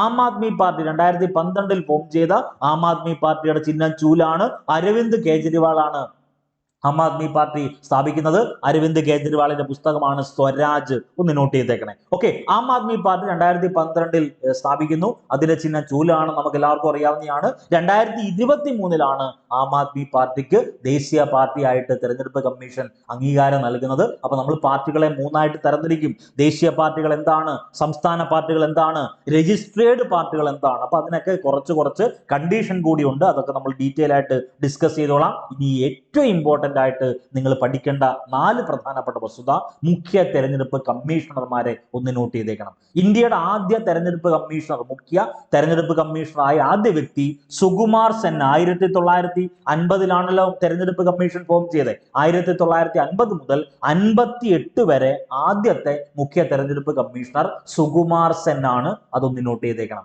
രണ്ടാമത്തെ ഇന്ത്യയുടെ മുഖ്യ തെരഞ്ഞെടുപ്പ് കമ്മീഷണറായ രണ്ടാമത്തെ വ്യക്തി അത് KVK സുന്ദരമാണ്. 9ാമത്തെ വ്യക്തിയും ആദ്യ വനിതയും VS രമാദേവിയാണ്. അപ്പൊ മുഖ്യ തെരഞ്ഞെടുപ്പ് കമ്മീഷണറായ ആദ്യ വനിത ആരാ? അത് VS രമാദേവിയാ. അപ്പൊ ആദ്യ വ്യക്തി ആരാണ്? സുകുമാർ സെൻ ആണ്. രണ്ടാമത്തെ വ്യക്തി ആരാണ്? KVK സുന്ദരമാണ്. 9ാമത്തെ വ്യക്തി ആരാ? VS രമാദേവി. ഈ VS രമാദേവിയുടെ പ്രത്യേകത മുഖ്യ തെരഞ്ഞെടുപ്പ് കമ്മീഷണറായ ആദ്യ വനിതയാണ് ആര്? VS രമാദേവി. ഇനി 10ാമത്തെ ഒരു വ്യക്തിയുണ്ട്, മുഖ്യ തെരഞ്ഞെടുപ്പ് കമ്മീഷണറായ 10ാമത്തെ വ്യക്തിയാണ് TN ശേഷൻ. തിരുനെല്ലായി നാരായണയ്യർ ശേഷൻ എന്നറിയപ്പെടുന്ന TN ശേഷൻ. അദ്ദേഹം 2019 നവംബർ 10 അന്തരിച്ചു. കേരളത്തിലെ പാലക്കാട് ജില്ല നമുക്ക് എല്ലാവർക്കും അറിയാവുന്ന. ഇനി എത്ര പേര് ഈ പാലക്കാട് ജില്ലയിൽ നിന്ന് ഈ ക്ലാസ് കാണുമെന്ന് അറിയില്ല, എന്നിരുന്നാലും എന്നിരുന്നാലും നിങ്ങളും ഒന്ന് കമന്റ് ചെയ്തു. കേരളത്തിലെ പാലക്കാട് ജില്ലയിലെ തിരുനെല്ലായി എന്നറിയപ്പെടുന്ന സ്ഥലത്താണ് ഈ പറഞ്ഞ TN ശേഷൻ ജനിക്കുന്നത്. അദ്ദേഹം മുഖ്യ തെരഞ്ഞെടുപ്പ് കമ്മീഷണർ ആകുന്ന 10ാമത്തെ വ്യക്തിയും ആദ്യ മലയാളിയുമാണ്. അപ്പൊ ആദ്യ വ്യക്തി ആരാ? സുകുമാർ സെൻ. രണ്ടാമത്തെ വ്യക്തി KVK സുന്ദരം. 9ാമത്തെ വ്യക്തി VS രമാദേവി, മുഖ്യ തെരഞ്ഞെടുപ്പ് കമ്മീഷണറായ ആദ്യ വനിത. 10ാമത്തെ വ്യക്തി മുഖ്യ തെരഞ്ഞെടുപ്പ് കമ്മീഷണർ ആകുന്നത് TN ശേഷനാണ്. തിരുനെല്ലായി നാരായണയ്യർ ശേഷൻ എന്നറിയപ്പെടുന്നു. പാലക്കാട് ജില്ലയിലെ തിരുനെല്ലായി എന്നറിയപ്പെടുന്ന സ്ഥലത്താണ് ജനിക്കുന്നത്. അതൊന്ന് നോട്ട് ചെയ്തേക്കണം. ഇനി നമുക്ക് വേണ്ട പ്രധാനപ്പെട്ട വസ്തുത എന്താണ്? കേവല ഭൂരിപക്ഷം അല്ലെങ്കിൽ FPTP സമ്പ്രദായം. വേറെ ഒന്നുമില്ല. ലോക്സഭയിൽ, ഇന്ത്യയില് ലോക്സഭയിലും സംസ്ഥാന നിയമസഭകളിലേക്കും തെരഞ്ഞെടുപ്പ് നടത്താൻ ഉപയോഗിക്കുന്ന രീതിയെ അറിയപ്പെടുന്ന പേരാണ് FPTP സമ്പ്രദായം അല്ലെങ്കിൽ കേവല ഭൂരിപക്ഷം എന്ന് പറയും. നമ്മൾ ഡീറ്റെയിൽ ആയിട്ട് ഇതെന്തൊക്കെയാണെന്ന് പറയും. ഇപ്പൊ നിങ്ങൾ പഠിക്കേണ്ടത് ലോക്സഭയിലും സംസ്ഥാന നിയമസഭ, കേരള സംസ്ഥാന നിയമസഭ, ഇന്ത്യൻ ലോക്സഭയിലൊക്കെ തെരഞ്ഞെടുപ്പ് നടത്താൻ ഉപയോഗിക്കുന്ന രീതി എന്ന് പറഞ്ഞാൽ കേവല ഭൂരിപക്ഷമാണ്. അപ്പൊ ഇവിടെ നമുക്ക് രണ്ട് പ്രധാനപ്പെട്ട തെരഞ്ഞെടുപ്പുണ്ട്. പ്രത്യക്ഷ തെരഞ്ഞെടുപ്പുണ്ട്, പരോക്ഷ തെരഞ്ഞെടുപ്പുണ്ട്. വേറെ ഒന്നും നിങ്ങൾ ചിന്തിക്കേണ്ട. ഞാനും നിങ്ങളും ഒക്കെ നേരിട്ട് പോയി കൊച്ചുനാൾ മുതൽ എന്ന് പറഞ്ഞാൽ ഇപ്പൊ എൻ്റെ അമ്മയും അച്ഛനും ഒക്കെ വോട്ട് രേഖപ്പെടുത്താൻ പോകുമ്പോൾ കുഞ്ഞുനാളിൽ നമ്മളെ എടുത്തുകൊണ്ട് പോകും. ശരിയല്ലേ? ആ ഒരു ഓർമ്മയൊക്കെ നിങ്ങളുടെ മനസ്സിലുണ്ടല്ലോ. പിന്നീട് 18 വയസ്സ് പൂർത്തിയാകുമ്പോൾ നമ്മളും പോയി ക്യൂ നിന്ന് വോട്ട് രേഖപ്പെടുത്തും. അപ്പൊ നേരിട്ട് തെരഞ്ഞെടുപ്പിൽ വോട്ട് രേഖപ്പെടുത്തുവാണെങ്കിൽ അതിനെയാണ് പ്രത്യക്ഷ തെരഞ്ഞെടുപ്പ് അല്ലെങ്കിൽ ഡയറക്റ്റ് തെരഞ്ഞെടുപ്പ് എന്ന പേരിൽ അറിയപ്പെടുന്നത്. ലോക്സഭ തെരഞ്ഞെടുപ്പ് നേരിട്ടുള്ള തെരഞ്ഞെടുപ്പാണ്. ലോക്സഭാ തെരഞ്ഞെടുപ്പിൽ ലോക്സഭാ സ്ഥാനാർത്ഥികൾ നിൽക്കും. ഇപ്പം എൻ്റെ ഈ പറഞ്ഞ ലോക്സഭാ മണ്ഡലം എന്നറിയപ്പെടുന്നത് മാവേലിക്കരയാണ്, അല്ലെങ്കിൽ തിരുവനന്തപുരമാണ്, അല്ലെങ്കിൽ ആറ്റിങ്ങലാണ്, എന്ത് തന്നെ ആയിക്കോട്ടെ, ആ പറയുന്ന ലോക്സഭാ മണ്ഡലത്തിലുള്ള ലോക്സഭാ സ്ഥാനാർത്ഥിക്ക് ഞാൻ വോട്ട് രേഖപ്പെടുത്തും, ഞാൻ നേരിട്ട്. അതിനെയാണ് പ്രത്യക്ഷ തെരഞ്ഞെടുപ്പ് അല്ലെങ്കിൽ ഡയറക്റ്റ് തെരഞ്ഞെടുപ്പ് എന്നറിയപ്പെടുന്നത്. സംസ്ഥാന നിയമസഭ, എൻ്റെ MLA ഞാനാണ് പോയി വോട്ട് രേഖപ്പെടുത്തുന്നത്. അത് വിജയിക്കോ വിജയിക്കാതിരിക്കോ അത് ഡിപ്പെൻഡ് ആണ്. സംസ്ഥാന നിയമസഭാ തെരഞ്ഞെടുപ്പ് പ്രത്യക്ഷ തെരഞ്ഞെടുപ്പാണ്. തദ്ദേശ സ്വയംഭരണ തെരഞ്ഞെടുപ്പ്, തദ്ദേശ സ്വയംഭരണ തെരഞ്ഞെടുപ്പിന്റെ നടപടിക്രമങ്ങളൊക്കെ ആയിട്ടുണ്ട്. ഓരോ പ്രദേശത്തും ഈ പറയുന്ന സ്ഥാനാർത്ഥികളെ ഉൾപ്പെടെ ഡിക്ലെയർ ചെയ്തു. അപ്പൊ തദ്ദേശ സ്വയംഭരണ സ്ഥാപനങ്ങളിലെ തെരഞ്ഞെടുപ്പ് ഞാൻ നേരിട്ടാ പോയി രേഖപ്പെടുത്തുന്നത്, നമ്മൾ നേരിട്ടാ പോയി രേഖപ്പെടുത്തുന്നത്, അതെല്ലാം പ്രത്യക്ഷ തെരഞ്ഞെടുപ്പാണ്. അപ്പൊ പ്രത്യക്ഷ തെരഞ്ഞെടുപ്പിലുള്ളതാണ് ഏതൊക്കെ? ഈ പറയുന്ന ലോക്സഭ, സംസ്ഥാന നിയമസഭ, തദ്ദേശ സ്വയംഭരണ തെരഞ്ഞെടുപ്പുകൾ. ഇനി പരോക്ഷ തെരഞ്ഞെടുപ്പുണ്ട്, അതായത് ഇൻഡയറക്റ്റ് തെരഞ്ഞെടുപ്പ് എന്ന് പറയും. നോക്കൂ, ഇന്ത്യയുടെ രാഷ്ട്രപതി തെരഞ്ഞെടുപ്പിൽ ഞാനോ നിങ്ങളോ പോയി വോട്ട് രേഖപ്പെടുത്തിയോ? ഇല്ല. പക്ഷെ രാഷ്ട്രപതി തെരഞ്ഞെടുപ്പ് നടന്നു. രാഷ്ട്രപതിയെ തെരഞ്ഞെടുക്കുന്നത് ഇലക്ട്രൽ കോളേജ് വഴിയാ. ഉപരാഷ്ട്രപതിയെ തെരഞ്ഞെടുത്തത് ഞാൻ നിങ്ങൾ നേരിട്ടാണോ? അല്ല, പരോക്ഷ തെരഞ്ഞെടുപ്പാണ്. ദെൻ രാജ്യസഭാ തെരഞ്ഞെടുപ്പ്, രാജ്യസഭാ അംഗത്തെ തെരഞ്ഞെടുക്കുന്ന ആരാ? രാജ്യസഭാ അംഗത്തെ തെരഞ്ഞെടുക്കുന്നത് സംസ്ഥാന നിയമസഭാ അംഗങ്ങളാണ്, മറക്കരുത്. വേറെ ആരുമല്ല, രാജ്യസഭാ അംഗങ്ങളെ തെരഞ്ഞെടുക്കുന്നത് സംസ്ഥാന നിയമസഭാ അംഗങ്ങളാണ്. അപ്പൊ ഈ പറയുന്ന രാഷ്ട്രപതി തെരഞ്ഞെടുപ്പെടുത്തോ, ഉപരാഷ്ട്രപതി തെരഞ്ഞെടുപ്പെടുത്തോ, രാജ്യസഭാ തെരഞ്ഞെടുപ്പെടുത്തോ, ഇതെല്ലാം പരോക്ഷ തെരഞ്ഞെടുപ്പാണ്. അപ്പൊ തെരഞ്ഞെടുപ്പ് പ്രധാനമായിട്ട് രണ്ട് തരത്തിൽ, പ്രത്യക്ഷ തെരഞ്ഞെടുപ്പുണ്ട്, പരോക്ഷ തെരഞ്ഞെടുപ്പുണ്ട്, മറക്കരുത്. ഇനി എന്താണ് കേവല ഭൂരിപക്ഷം അല്ലെങ്കിൽ FPTP എന്ന് പറഞ്ഞാൽ എന്താ? വേറെ ഒന്നുമില്ല. ഈ പറയുന്ന രാജ്യത്തെ, മഹാരാജ്യത്തെ, ഏത് പ്രദേശം ആയിക്കോട്ടെ, ആ രാജ്യത്തെ ചെറിയ ഭൂപ്രദേശ യൂണിറ്റുകളായിട്ട് വിഭജിക്കും. വോട്ടർമാർ ഒരു സ്ഥാനാർത്ഥിക്കാണ് വോട്ട് നൽകുന്നത് എങ്കിൽ അതിനെ അറിയപ്പെടുന്ന പേരാണ് കേവല ഭൂരിപക്ഷം. നമ്മൾ നേരത്തെ പറഞ്ഞല്ലോ, കേവല ഭൂരിപക്ഷം എന്ന് പറഞ്ഞാൽ ഞാൻ ഒരു വോട്ട് രേഖപ്പെടുത്തി. അപ്പൊ വോട്ടർമാർ ആർക്കാ? സ്ഥാനാർത്ഥിക്കാ വോട്ട് രേഖപ്പെടുത്തുന്നത്. അതല്ലാതെ വേറെ ഒരു സംവിധാനത്തിലല്ല, ആ വ്യക്തിക്കാണ് വോട്ട് രേഖപ്പെടുത്തുന്നത് അല്ലെങ്കിൽ കാൻഡിഡേറ്റിനാണ് വോട്ട് നൽകുന്നത്. അതിനെയാണ് കേവല ഭൂരിപക്ഷം എന്നറിയപ്പെടുന്നത്. അത് ബ്രിട്ടൻ, ഇന്ത്യയൊക്കെ ഈ പറഞ്ഞ കേവല ഭൂരിപക്ഷം ഫോളോ ചെയ്യുന്ന രാജ്യങ്ങളാണ്. അപ്പൊ ചെറിയ ഭൂപ്രദേശ യൂണിറ്റുകളായിട്ട് രാജ്യത്തെ വിഭജിക്കും. അതിനെ നമ്മൾ പറയുന്നത്, ഇപ്പം ലോക്സഭാ തെരഞ്ഞെടുപ്പാണെങ്കിൽ ലോക്സഭാ മണ്ഡലം, നിയമസഭാ തെരഞ്ഞെടുപ്പാണെങ്കിൽ നിയമസഭാ മണ്ഡലം. പറഞ്ഞ മനസ്സിലായ? വോട്ടർമാർ എന്ത് ചെയ്യുക? ഒരു സ്ഥാനാർത്ഥിക്കാണ് വോട്ട് രേഖപ്പെടുത്തുന്നത്. ഇനി ആനുപാതിക പ്രാതിനിധ്യം, അതായത് പ്രൊപ്പോർഷണൽ റെപ്രസെന്റേഷൻ എന്ന് പറയും. ഇപ്പൊ വലിയ ഭൂപ്രദേശത്തെ നിയോജക മണ്ഡലങ്ങളായിട്ട് അങ്ങ് നിജപ്പെടുത്തും. വോട്ടർമാർ എപ്പോഴും വോട്ട് രേഖപ്പെടുത്തുമ്പോൾ അത് പാർട്ടിക്കാണ് നൽകുന്നത്. ഓക്കെ, ഇപ്പൊ എക്സാമ്പിൾ പറയുകയാണെങ്കിൽ ഇസ്രയേൽ, നെതർലൻഡിലൊക്കെ ഫോളോ ചെയ്യുന്നത് ആനുപാതിക പ്രാതിനിധ്യം അല്ലെങ്കിൽ പ്രൊപ്പോർഷണൽ റെപ്രസെന്റേഷൻ ആണ്. ഇപ്പൊ ഇന്ത്യ ഫോളോ ചെയ്യുന്ന എന്താണ്? ഇന്ത്യ ഫോളോ ചെയ്യുന്നത് FPTP അല്ലെങ്കിൽ കേവല ഭൂരിപക്ഷമാണ്. അതൊന്ന് നോട്ട് ചെയ്തേക്കണം, വളരെ ഇമ്പോർട്ടൻ്റ് ആണ്. ഇനി നമ്മൾ നേരത്തെ പറഞ്ഞല്ലോ പ്രധാനപ്പെട്ട ഒരു വ്യക്തിയുണ്ട്, TN ശേഷൻ ഉണ്ടെന്ന് പറഞ്ഞല്ലോ. അദ്ദേഹത്തിന്റെ ജീവിത കാലഘട്ടം 1932 2019 ആണ്. 1932 ഡിസംബർ 15 തിരുനെല്ലായി നാരായണയർ ശേഷൻ പാലക്കാട് ജില്ലയിലെ തിരുനെല്ലായിയിൽ ജനിക്കുന്നു. 1996 അദ്ദേഹത്തിന് രമൺ മാഗ്സസെ പുരസ്കാരം ലഭിച്ചു. 1997 അന്ന് പ്രസിഡന്റ് തെരഞ്ഞെടുപ്പിൽ സ്ഥാനത്തേക്ക് മത്സരിക്കുന്നു. അദ്ദേഹം KR നാരായണനോട് പരാജയപ്പെടുക. നമുക്ക് എല്ലാവർക്കും അറിയാം, കോട്ടയം ജില്ലയിലെ ഉഴവൂർ സ്വദേശിയാണല്ലോ KR നാരായണൻ. 1997 TN ശേഷനും ഈ പറഞ്ഞ KR നാരായണനെ മത്സരിക്കുന്നു. KR നാരായണൻ ജയിക്കുക. അപ്പൊ KR നാരായണനോട് പരാജയപ്പെടുകയാണ് TN ശേഷൻ. TN ശേഷന്റെ ആത്മകഥയാണ് ത്രൂ ദി ബ്രോക്കൺ ഗ്ലാസ്. അദ്ദേഹത്തിന്റെ പ്രധാനപ്പെട്ട ബുക്കുകളൊന്നും നോട്ട് ചെയ്തേക്കണം. The degeneration of India, a heart full of burden. ഈ 3 പുസ്തകങ്ങളും ആത്മകഥയൊന്ന് നോട്ട് ചെയ്തേക്കണേ. തിരുനെല്ലായി നാരായണയ്യർ ശേഷൻ എന്നറിയപ്പെടുന്ന TN ശേഷനെ പറ്റി പറയുമ്പം കേന്ദ്ര തെരഞ്ഞെടുപ്പ് കമ്മീഷണറായ 10ാമത്തെ വ്യക്തി, 9ാമത്തെ വ്യക്തി വനിതയാണ് VS രമാദേവി. ആദ്യത്തെ വ്യക്തി സുകുമാർ സെൻ, രണ്ടാമത്തെ വ്യക്തി സുന്ദരം, KVK സുന്ദരം. അതൊക്കെ ഒന്ന് നോട്ട് ചെയ്തേക്കണം. വളരെ ഇമ്പോർട്ടന്റ് ആയിട്ട് പഠിക്കേണ്ട വസ്തുതയാണ്. ഏറ്റവും ഇമ്പോർട്ടന്റ് ആയിട്ട് ഈ ഒരു മേഖല നിങ്ങൾ കവർ ചെയ്ത് പോകണം. ഇനി നമുക്ക് വേണ്ടത് ഏറ്റവും പ്രധാനപ്പെട്ട ഒരു 6 ടോപ്പിക്കാണ്. ഒന്ന്, ദേശീയ പിന്നാക്ക വിഭാഗ കമ്മീഷൻ, ദേശീയ പട്ടികജാതി commission, attorney general, advocate general, ധനകാര്യ കമ്മീഷൻ, UPSC ഉൾപ്പെടെയുള്ള പ്രധാനപ്പെട്ട കണ്ടന്റുകൾ നമ്മൾ ഒന്ന് വായിച്ചു വെച്ചേക്കണം, അല്ലെങ്കിൽ പഠിക്കണം. അപ്പൊ അതിൽ ഒരു ന്യൂജൻ ചോദ്യം നിങ്ങളുമായി ഷെയർ ചെയ്യുന്നു. ഞാൻ ആൻസർ അങ്ങ് പറഞ്ഞു പോവാണ്, വേറെ ഒന്നും ചിന്തിക്കേണ്ട. താഴെ പറയുന്നതിൽ ദേശീയ പിന്നാക്ക വിഭാഗ കമ്മീഷൻ. അപ്പൊ നമ്മൾ നേരത്തെ പറഞ്ഞു, നാഷണൽ അല്ലെങ്കിൽ ഈ പറയുന്ന national commission for backward class എന്ന് പറയുന്നത് ഒരു കോൺസ്റ്റിറ്റ്യൂഷണൽ ബോഡി ആണെന്ന് ഞാൻ പറയേണ്ട ആവശ്യമില്ല. ഞാൻ നേരത്തെ പറഞ്ഞായിരുന്നു. ദേശീയ പട്ടികജാതി കമ്മീഷൻ, ദേശീയ പട്ടികവർഗ കമ്മീഷൻ, ഈ പറയുന്ന ദേശീയ പിന്നാക്ക വിഭാഗ കമ്മീഷനൊക്കെ എന്താണ്? ഒരു കോൺസ്റ്റിറ്റ്യൂഷണൽ ബോഡിയാണ്. അപ്പൊ ദേശീയ പിന്നാക്ക വിഭാഗ കമ്മീഷൻ ഭരണഘടനാ പദവി നൽകുന്നത് 2018 102ാം ഭേദഗതിയിലൂടെ.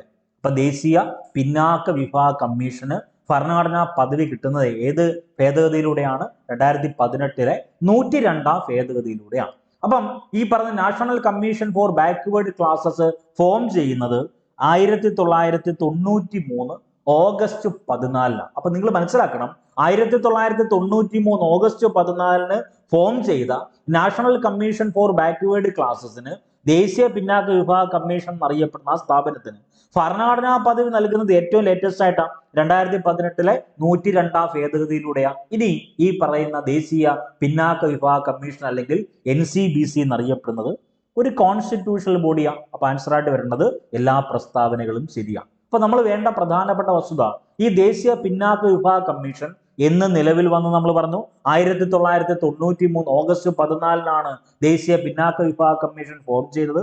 2018 102ാം ഭേദഗതിയിലൂടെ അതിനെന്ത് കിട്ടി? ഈ പറഞ്ഞ ഭരണഘടനാ പദവി കിട്ടിയെന്ന് പറഞ്ഞു. ദെൻ ദേശീയ പിന്നാക്ക വിഭാഗ കമ്മീഷനെ പറ്റി പ്രതിപാദിക്കുന്ന വകുപ്പ് ആർട്ടിക്കിൾ 338B ആണ്. അപ്പൊ ആർട്ടിക്കിൾ 338B എന്തിനെ പറ്റിയാണ് പ്രതിപാദിക്കുന്നത്? ദേശീയ പിന്നാക്ക വിഭാഗ കമ്മീഷനെ പറ്റിയാണ്. ദേശീയ പിന്നാക്ക വിഭാഗ കമ്മീഷന്റെ പ്രഥമ ചെയർമാൻ അല്ലെങ്കിൽ ആദ്യ ചെയർമാൻ എന്നറിയപ്പെടുന്നത് അത് RN പ്രസാദ് ആണ്. ഈ ദേശീയ പിന്നാക്ക വിഭാഗ കമ്മീഷന്റെ ഘടന എന്ന് പറഞ്ഞാൽ ഒരു ചെയർപേഴ്സൺ ഉണ്ടാകും, വൈസ് ചെയർപേഴ്സൺ ഉണ്ടായിരിക്കും. 3 അംഗങ്ങളാണ് എല്ലായ്പ്പോഴും ഉണ്ടാകുന്നത്. എല്ലാവരുടെയും കാലാവധി എന്നറിയപ്പെടുന്നത് 3 വർഷം. അപ്പൊ അംഗങ്ങളുടെ എണ്ണം 3 അംഗങ്ങൾ, അവരുടെ കാലാവധി എത്ര വർഷമാണ്? 3 വർഷം. നിയമിക്കുന്നത് ആരാ? രാഷ്ട്രപതി. അപ്പൊ പിരിച്ചുവിടുന്നത് ആര് തന്നെയാണ്? രാഷ്ട്രപതി. അപ്പൊ ദേശീയ പിന്നാക്ക വിഭാഗ കമ്മീഷനെ പറ്റി ഇത്രയും കാര്യങ്ങൾ ഉറപ്പായും നിങ്ങൾ പഠിക്കണം. ഇനി ദേശീയ പട്ടികജാതി കമ്മീഷൻ ഉണ്ട്. ദേശീയ പട്ടികജാതി കമ്മീഷൻ 2004 നിലവിൽ വന്നത്. ദേശീയ പട്ടികജാതി കമ്മീഷൻ എന്താണ്? ഒരു ഭരണഘടനാ സ്ഥാപനമാണ്. ദേശീയ പട്ടികജാതി കമ്മീഷനെ പറ്റി പ്രതിപാദിക്കുന്ന ആർട്ടിക്കിൾ 338. അപ്പം ദേശീയ പട്ടികജാതി കമ്മീഷനിലെ ചെയർമാനെ, അതിൽ അംഗങ്ങളെയൊക്കെ നിയമിക്കുന്ന ആരാ? രാഷ്ട്രപതിയാ. പിരിച്ചുവിടുന്ന ആരാണ്? രാഷ്ട്രപതിയാ. ദേശീയ പട്ടികജാതി കമ്മീഷനിലെ അംഗസംഖ്യ എത്രയാണെന്ന് ചോദിച്ചാൽ അത് 5 ആണ്. ആരുൾപ്പെടെ? ചെയർമാൻ ഉൾപ്പെടെ. ഈ പറയുന്ന ദേശീയ പട്ടികജാതി കമ്മീഷനുകളുടെ അല്ലെങ്കിൽ അംഗങ്ങളുടെ കാലാവധി എത്ര വർഷമാണെന്ന് ചോദിച്ചാൽ അത് 3 വർഷമാണ്. തിരിയരുത്. 3 വർഷമാണ് ദേശീയ പട്ടികജാതി കമ്മീഷനിലെ അംഗങ്ങളുടെ കാലാവധി. അത് കുഴഞ്ഞു പോകരുത്, തിരിഞ്ഞു പോകരുത്. ഇനി ഏറ്റവും ഇമ്പോർട്ടന്റ് ആയിട്ടുള്ള ഒരു മേഖലയാണ് അറ്റോർണി ജനറൽ. നമുക്ക് എല്ലാവർക്കും അറിയാവുന്നതാണ്, ഇതും പരീക്ഷയ്ക്ക് ചോദിച്ചിട്ടുള്ളതാണ്. ഇന്ത്യയിലെ ഒന്നാമത്തെ നിയമ ഓഫീസർ എന്നറിയപ്പെടുന്നത് അറ്റോർണി ജനറലാണ്. ഇന്ത്യയിലെ ഒന്നാമത്തെ നിയമ ഓഫീസർ എന്നറിയപ്പെടുന്നത് അറ്റോർണി ജനറലാണ്. ഇനി ഏറ്റവും പ്രധാനപ്പെട്ട ഒരു പ്രത്യേകതയുണ്ട്, ഇദ്ദേഹം പാർലമെന്റിൽ അംഗമല്ല.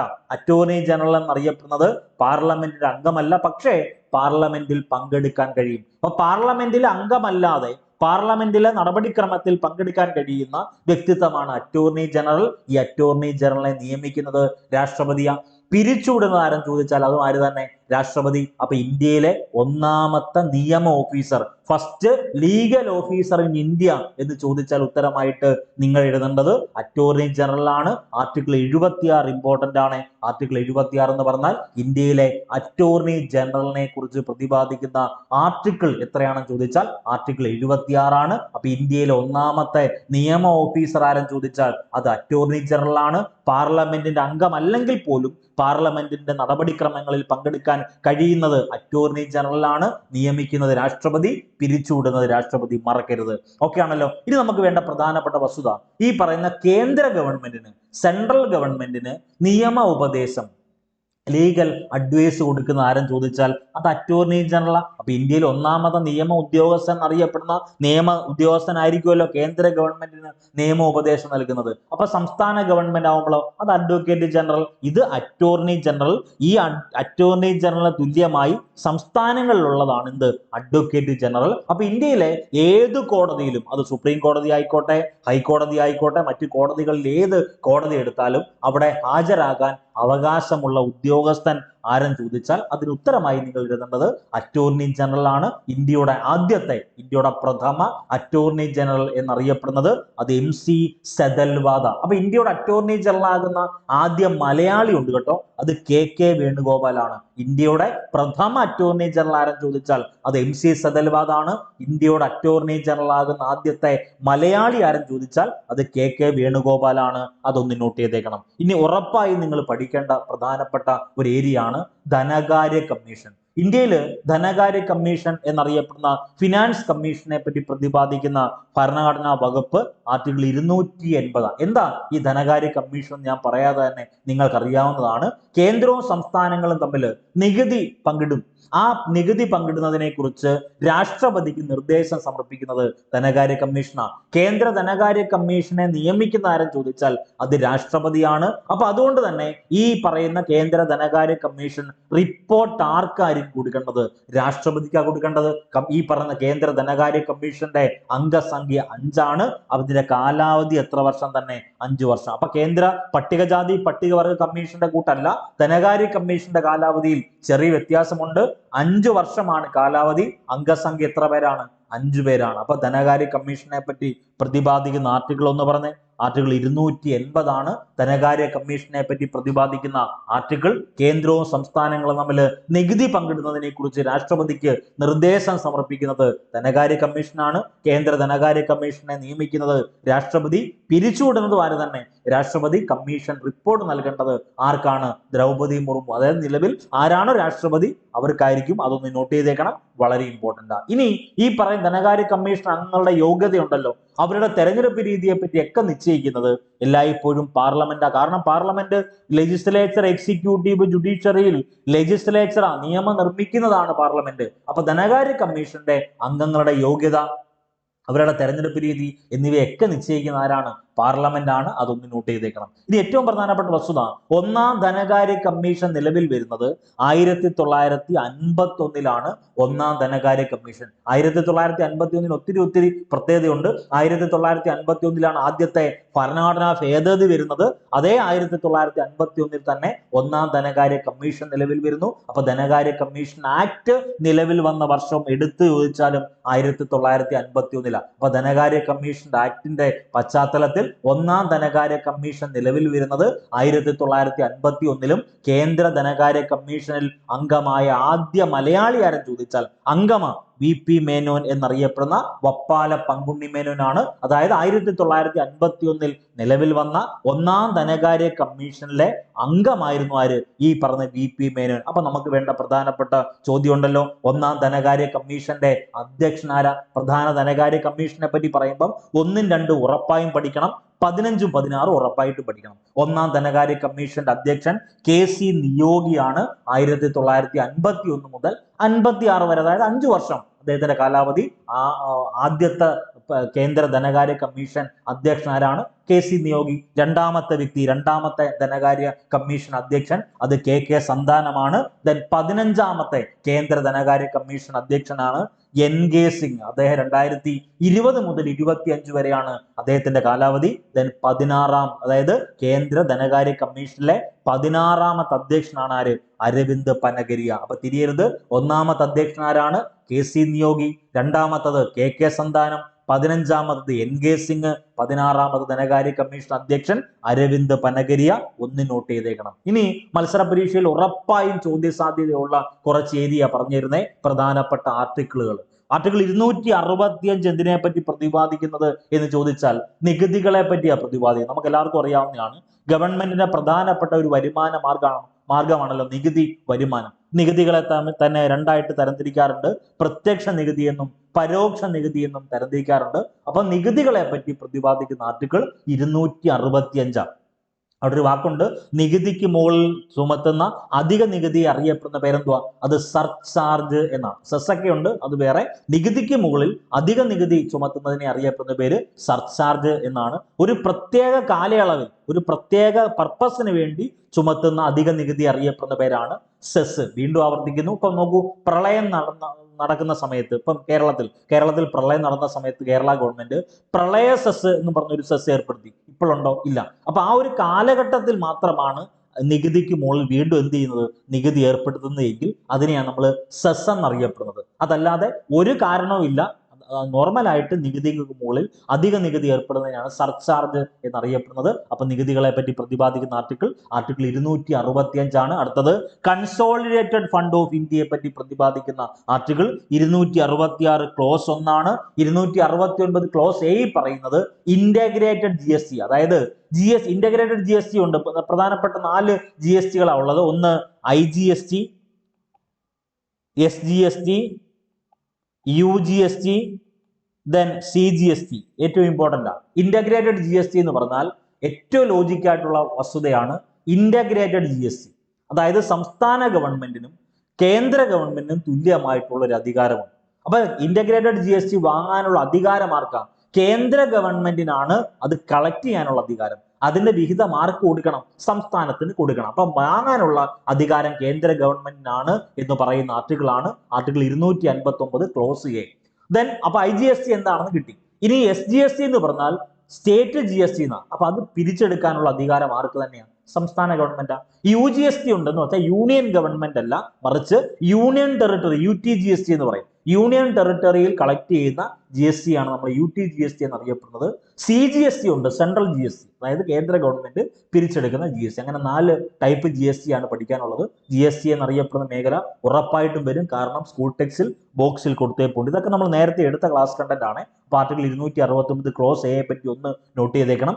IGST അല്ലെങ്കിൽ ഇന്റഗ്രേറ്റഡ് GST അത് വാങ്ങാനുള്ള അധികാരം എല്ലായ്പ്പോഴും ആർക്കാ? കേന്ദ്ര ഗവൺമെന്റിനാണ് എന്ന് പറയുന്ന ആർട്ടിക്കിൾ ഒന്ന് നോട്ട് ചെയ്തേക്കണം. അടുത്ത ആർട്ടിക്കിൾ 270 എന്താണെന്ന് ചോദിച്ചാൽ യൂണിയനും സംസ്ഥാനങ്ങൾക്കും ഇടയിൽ ചുമത്തുന്നതും വിതരണം ചെയ്യുന്നതുമായിട്ടുള്ള നികുതിയെ പറ്റി പ്രതിപാദിക്കുന്നതാണ് ആർട്ടിക്കിൾ 270. 279 ക്ലോസ് A ഉണ്ട് കേട്ടോ. ഏറ്റവും കൂടുതൽ തവണ പരീക്ഷയ്ക്ക് ചോദിച്ച ചോദ്യമാണ്. GST കൗൺസിലിന്റെ രൂപീകരണത്തെ പറ്റി പ്രതിപാദിക്കുന്ന ആർട്ടിക്കിൾ 279 ക്ലോസ് A. ഇമ്പോർട്ടന്റ് ആണ്. ക്ലോസ് A എന്നോ സബ് A എന്നോ ഇഷ്ടമുള്ളത് പോലെ നിങ്ങൾക്ക് വായിക്കാം. ദെൻ സംസ്ഥാനങ്ങളുടെ കടമെടുപ്പിനെ പറ്റി പ്രതിപാദിക്കുന്ന ആർട്ടിക്കിൾ 293. ദേശീയ അടിയന്തരാവസ്ഥയെ പറ്റി പ്രതിപാദിക്കുന്നത് 352. ഇത് പഠിക്കാൻ എളുപ്പമാണ്. 352 4 കൂട്ടിയാൽ 356, 4 കൂട്ടിയാൽ 360. 3 അടിയന്തരാവസ്ഥയാണ്. 352 ദേശീയ അടിയന്തരാവസ്ഥ, 356 സംസ്ഥാന അടിയന്തരാവസ്ഥ, 360 സാമ്പത്തിക അടിയന്തരാവസ്ഥ. ഈ സംസ്ഥാന അടിയന്തരാവസ്ഥ എന്നറിയപ്പെടുന്ന 356-നെ ഡെഡ് ലെറ്റർ എന്ന് ആരാ വിശേഷിപ്പിച്ചത്? ഡോക്ടർ BR അംബേദ്കർ ഒക്കെയാണ് അങ്ങനെ വിശേഷിപ്പിച്ചത്. അതൊക്കെ ഒത്തിരി പ്രധാനപ്പെട്ട വസ്തുതയാണ്.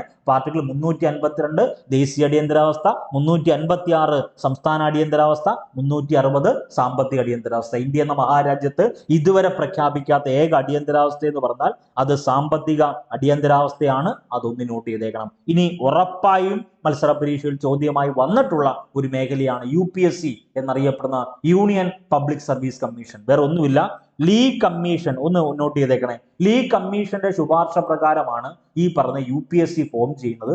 ഇന്ത്യൻ മെറിറ്റ് സംവിധാനത്തിന്റെ കാവൽക്കാരൻ, 3 കാവൽക്കാരന്മാരെ നിങ്ങൾ ഉറപ്പായി പഠിക്കണം. ഒന്ന്, ഇന്ത്യൻ പൊതുഖജനാവിന്റെ കാവൽക്കാരൻ എന്നറിയപ്പെടുന്നത് CAG ആണ്. ഇന്ത്യൻ ഏറ്റവും പ്രധാനപ്പെട്ടതാണ് ഇന്ത്യയുമായി ബന്ധപ്പെട്ട് ഇന്ത്യൻ ഭരണഘടനയുടെ കാവൽക്കാരൻ എന്നറിയപ്പെടുന്നത് സുപ്രീം കോടതിയാണ്.